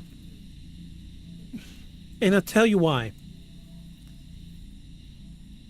John Keel was first and foremost a journalist. And as a result, I can't help but... I love the Mothman. Yes, Mothman is quite excellent. Just you guys wait. I'm going to be posting some stuff on the socials. I just bought a new car, new to me car, a few weeks ago, and I've spent this weekend just making stickers with my vinyl cutting machine and doing my best to make the really badass scene in a rolling advertisement for the podcast. I do have a really great image of the Mothman holding a knife on the side of my car right now. Indrid Cole. Oh, yeah, the Indrid Cold. Yeah, geez, it couldn't have been a month ago, maybe less, that we almost did an episode entirely on Indrid Cold. I've got a script written out and everything. And at the last minute, I just decided to change it up. Indrid Cold is really interesting. He, it really brings some deep dive kind of concepts to mind that you can't help but see the similarities and the consistencies across the greater spectrum once you start really digging in Indrid Cold. Ideas that he was part of like a shadow government, that he was deep rooted into the government, that he was like an alien human hybrid. The stories go on. Like there was even some conversations during the Reagan and the Nixon administration where some photos may or may not have Indrid Cold in the background. But like on the president's side of, like his cabinet, like they're his trusted advisors. Indrid Cold is a really interesting subject. We may retouch that at a later date. It's really interesting that Indrid Cold comes up in this. It plays a very small part in what is... Wow, did not know any of that, bro. Yeah. He, so there is like a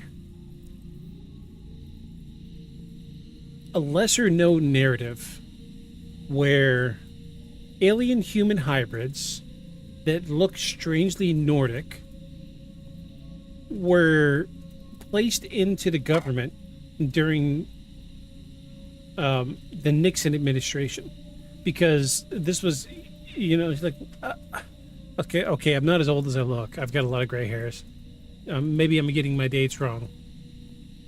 Let me see when Nixon was president.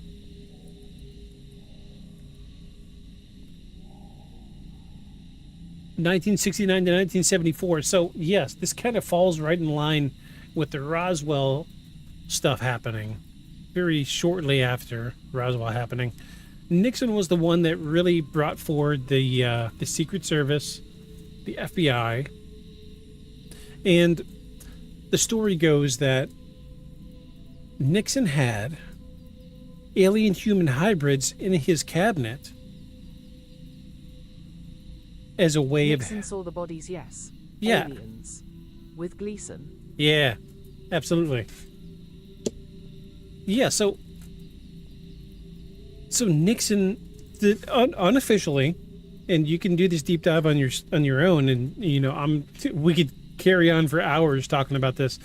But supposedly Nixon had an alien-human hybrid, which is what in extraterrestrial circles we call the Nordics.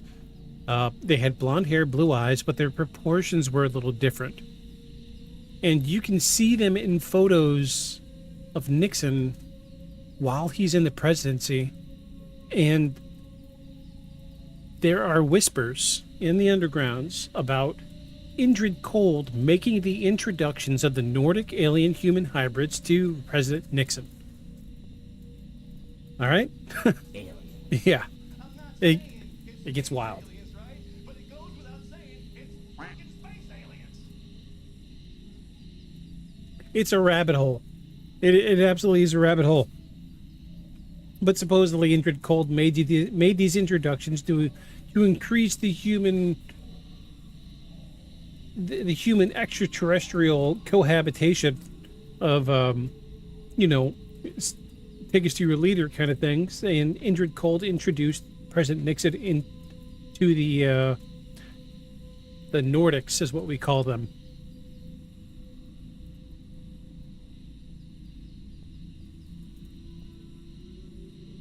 Did not know that. My father and my nana saw Nordics land. 7 feet tall blonde men. Yep. Beautiful, she said. Yeah, you can find, I don't want to say hundreds, but dozens of photos of these Nordic alien-human hybrids in a lot of those presidential photos, like official presidential photos of Nixon in the White House. When he's doing like public speaking, you look in the background and you'll see these Nordics in the background with weird proportions. They're beautiful, yes. However, the running theory is that they were early alien-human hybrids, and they were still learning how to make them look humid, right? Yeah, that is rad. So a lot of them had like big eyes, or like a very pronounced forehead, or like a very huge chin. Very, very Nordic. That's why we call them Nordics, because they were, like chiseled features, blonde hair and blue eyes.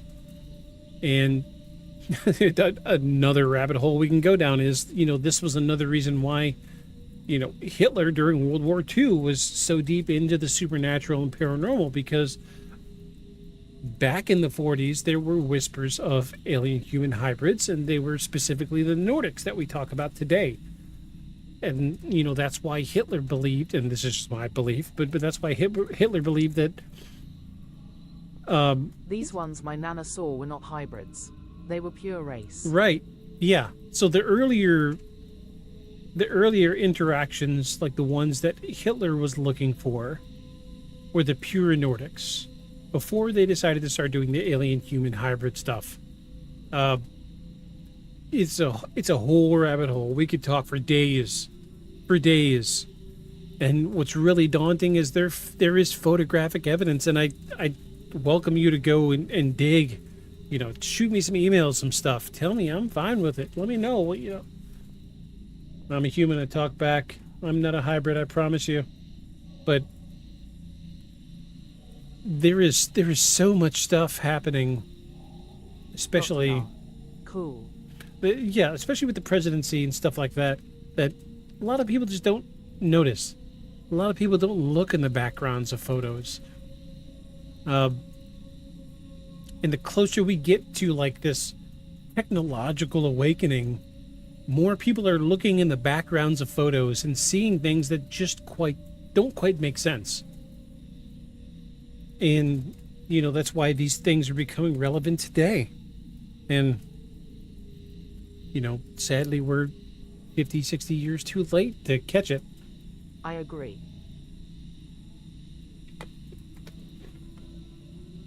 Like, what was that, oh, geez, I gotta find the photo now. What's that woman's name who was a judge on America's Got Talent?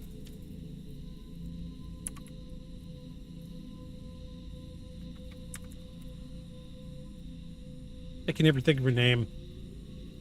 Sofia Vergara. Yeah, hold on.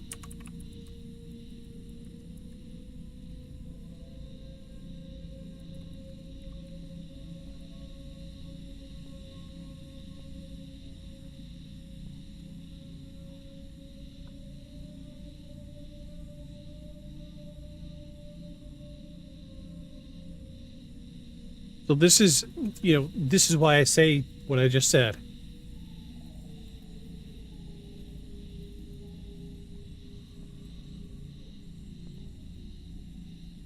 Ah.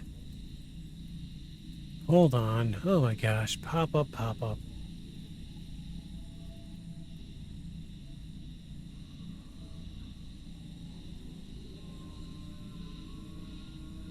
Check this out. Check this out. And this is what I mean by people starting to pay attention to what's in the background.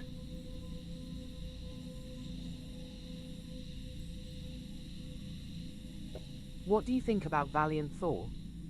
Valiant Thor. I've heard this before. I'd have to look it up to refresh my brain a little bit about it, but hold on. Sidebar. Check this out.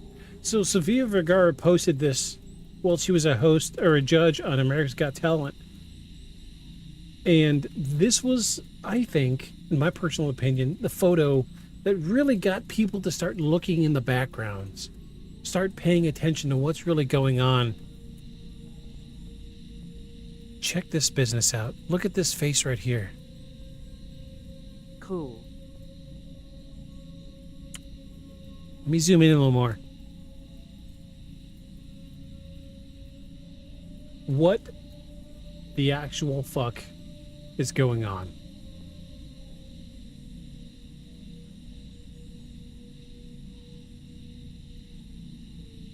So a normal person would say AI, right? But so this is one of the things that I'm good at is photo manipulation. I was a photographer for many years, and I know about photo manipulation. If this were AI, the faces from that point further back would also be messed up. Creepy. Yeah, and this is the only one. There's more over here. Faces that stretch in weird ways.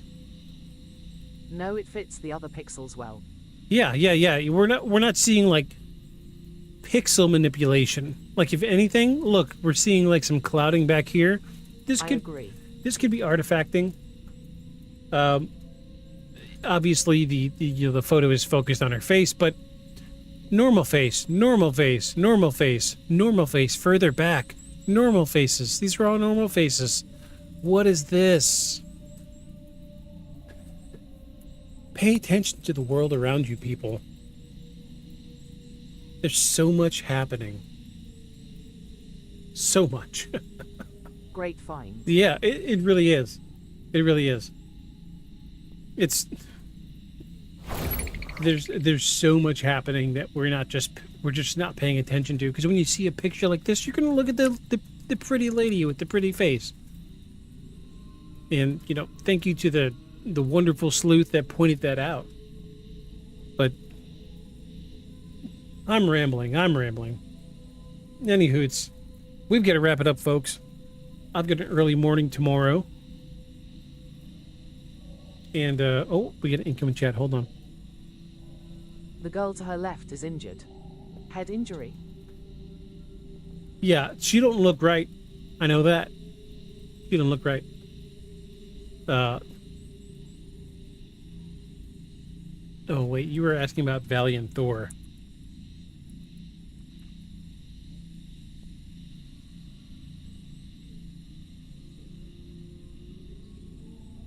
Oh, yes. I think I've read a couple of his books. I'm not so convinced about Visitors from Venus. I'm not. If we're going to get visitors from anywhere, it's going to be from further out, not in. Simple as that. And, it's just, it's a temperature thing. That's how I feel about it. If you ask me, seed theory is a very plausible idea when it comes to the human race. And I think that maybe we came from Mars, and maybe there was a race there and we were planted here from Mars, from a collapsing world. I don't think it's the other way around. I don't think anybody's come from Venus, and I don't think that we came from Venus to Earth. Just saying. Food for thought. Well, let's wrap it up, folks. I've got an early day tomorrow, and I got a 6.5-hour road trip in the morning. So, I agree. So thank y'all from YouTube. Thanks for chatting tonight. I appreciate it. You're welcome to come every week. We're always live. Generally, we're live on Sundays, 5 p.m. Eastern time. I've got a road trip tomorrow, so I won't be able to do the podcast on Sundays like I usually do. But I'm glad you're here. We are the descendants of the Martians. Cheers. That's right. That is absolutely correct. So yeah, if y'all want to catch the show next week, we're going to talk about Men in Black.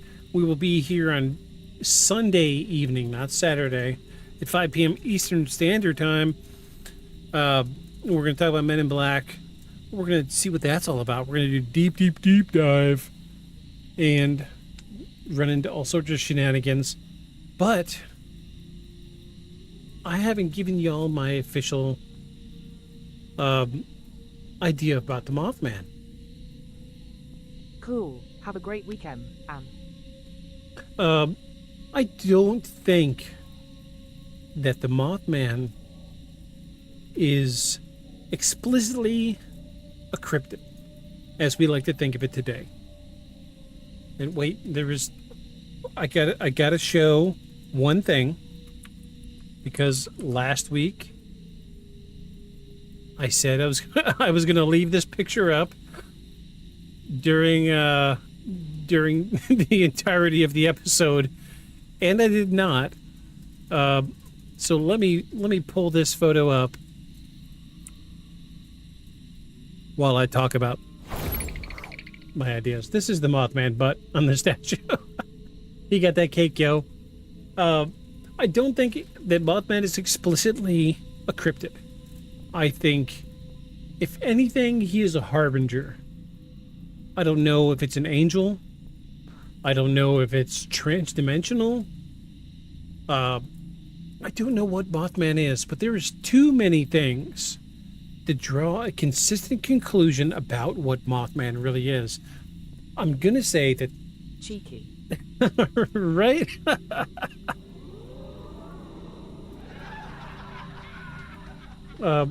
There's just too many things about Mothman that line up and just don't make sense. There were even whispers about, and some supposed photos of Mothman before 9/11 happened, or even during 9/11 happened. There's tons of alleged sightings of Mothman. Right. Yeah, I'm kind of on board with Jonathan Keel that maybe he's transdimensional.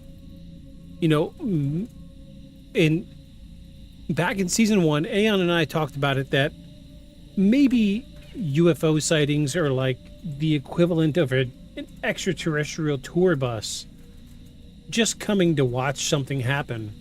Who's to say that the Mothman isn't something transdimensional that isn't maybe, hear me out, maybe he's some sort of psychic vampire that feeds off the psychic energy before something happens. Right? Highly possible. Right. So, who's to say Mothman isn't transdimensional? A transdimensional psychic vampire? I don't know. But I feel like he is some sort of psychic vampire that feeds off of energy of people before a disaster happens. And maybe, just maybe, like the UFO sightings, the MIBs, maybe the MIB is part of a government thing. Maybe the UFO sightings are just tagging along for the ride because they see this harbinger is, the harbinger's going to look at something. We better go shoot down there and check things out. Because if he sees something, surely there's going to be something worth watching.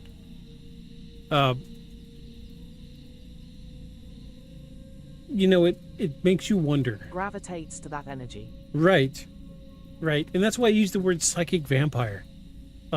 It's used loosely, right? But it holds a connotation that makes sense. We're dealing with something that feeds off of energy, negative, positive, whatever. You know, nobody's looking up when they're having a good time, but when people are having a bad day, who doesn't look up at the night sky and wonder, oh, geez, somebody help me? And that's when we notice something flying around. Who's to say Mothman isn't a transdimensional psychic vampire? Something to think about. So, take this information for what it's worth. We've got to wrap it up, folks.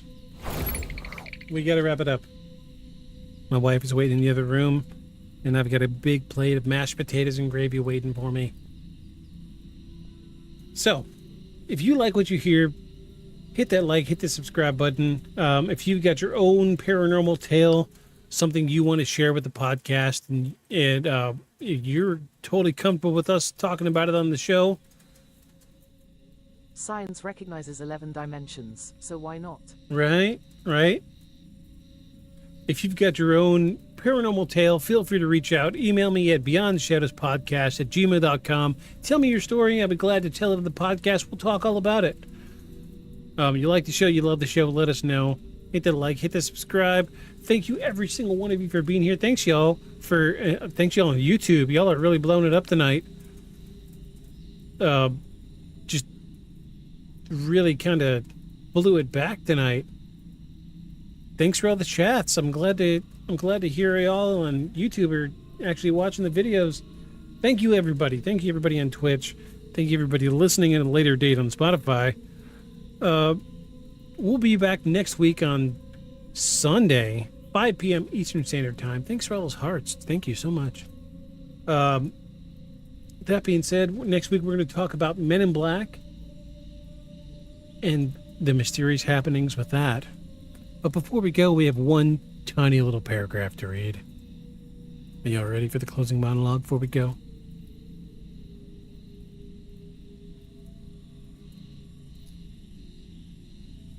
Goose show. Good fun too.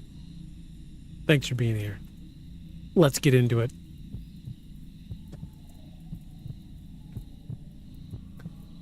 When people talk about the Mothman, they usually focus on the creature itself.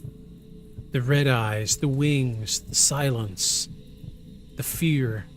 But the truth is, the story is bigger than any one figure in the sky. It's a pattern of events that swept through a community, built pressure over a year, and ended in a tragedy that changed Point Pleasant forever. Whether the creature was an omen, an observer, a signal, or something else entirely, we're left with the same reality. The town experienced something it couldn't explain.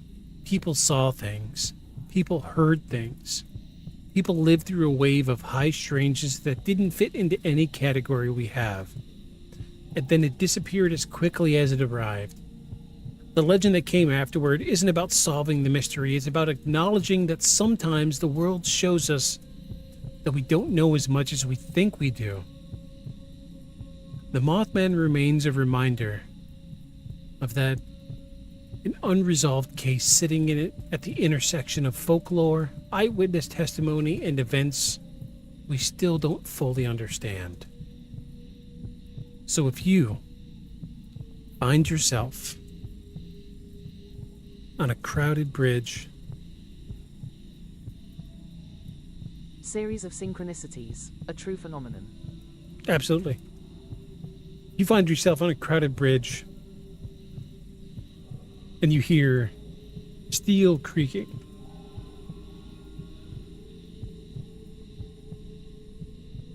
Don't look down at the bridge. Don't look sideways at its girders. Look up. Look for that shadow passing overhead. Search in your mind and in your heart. Feel what is around you. Don't look down into those icy waters beneath the bridge. But whatever you do, make sure you follow us. Beyond the shadows. Good night, everybody. Very cool. Peace. All right. Have a good night, everybody. I'm going to get out of here. See y'all next week.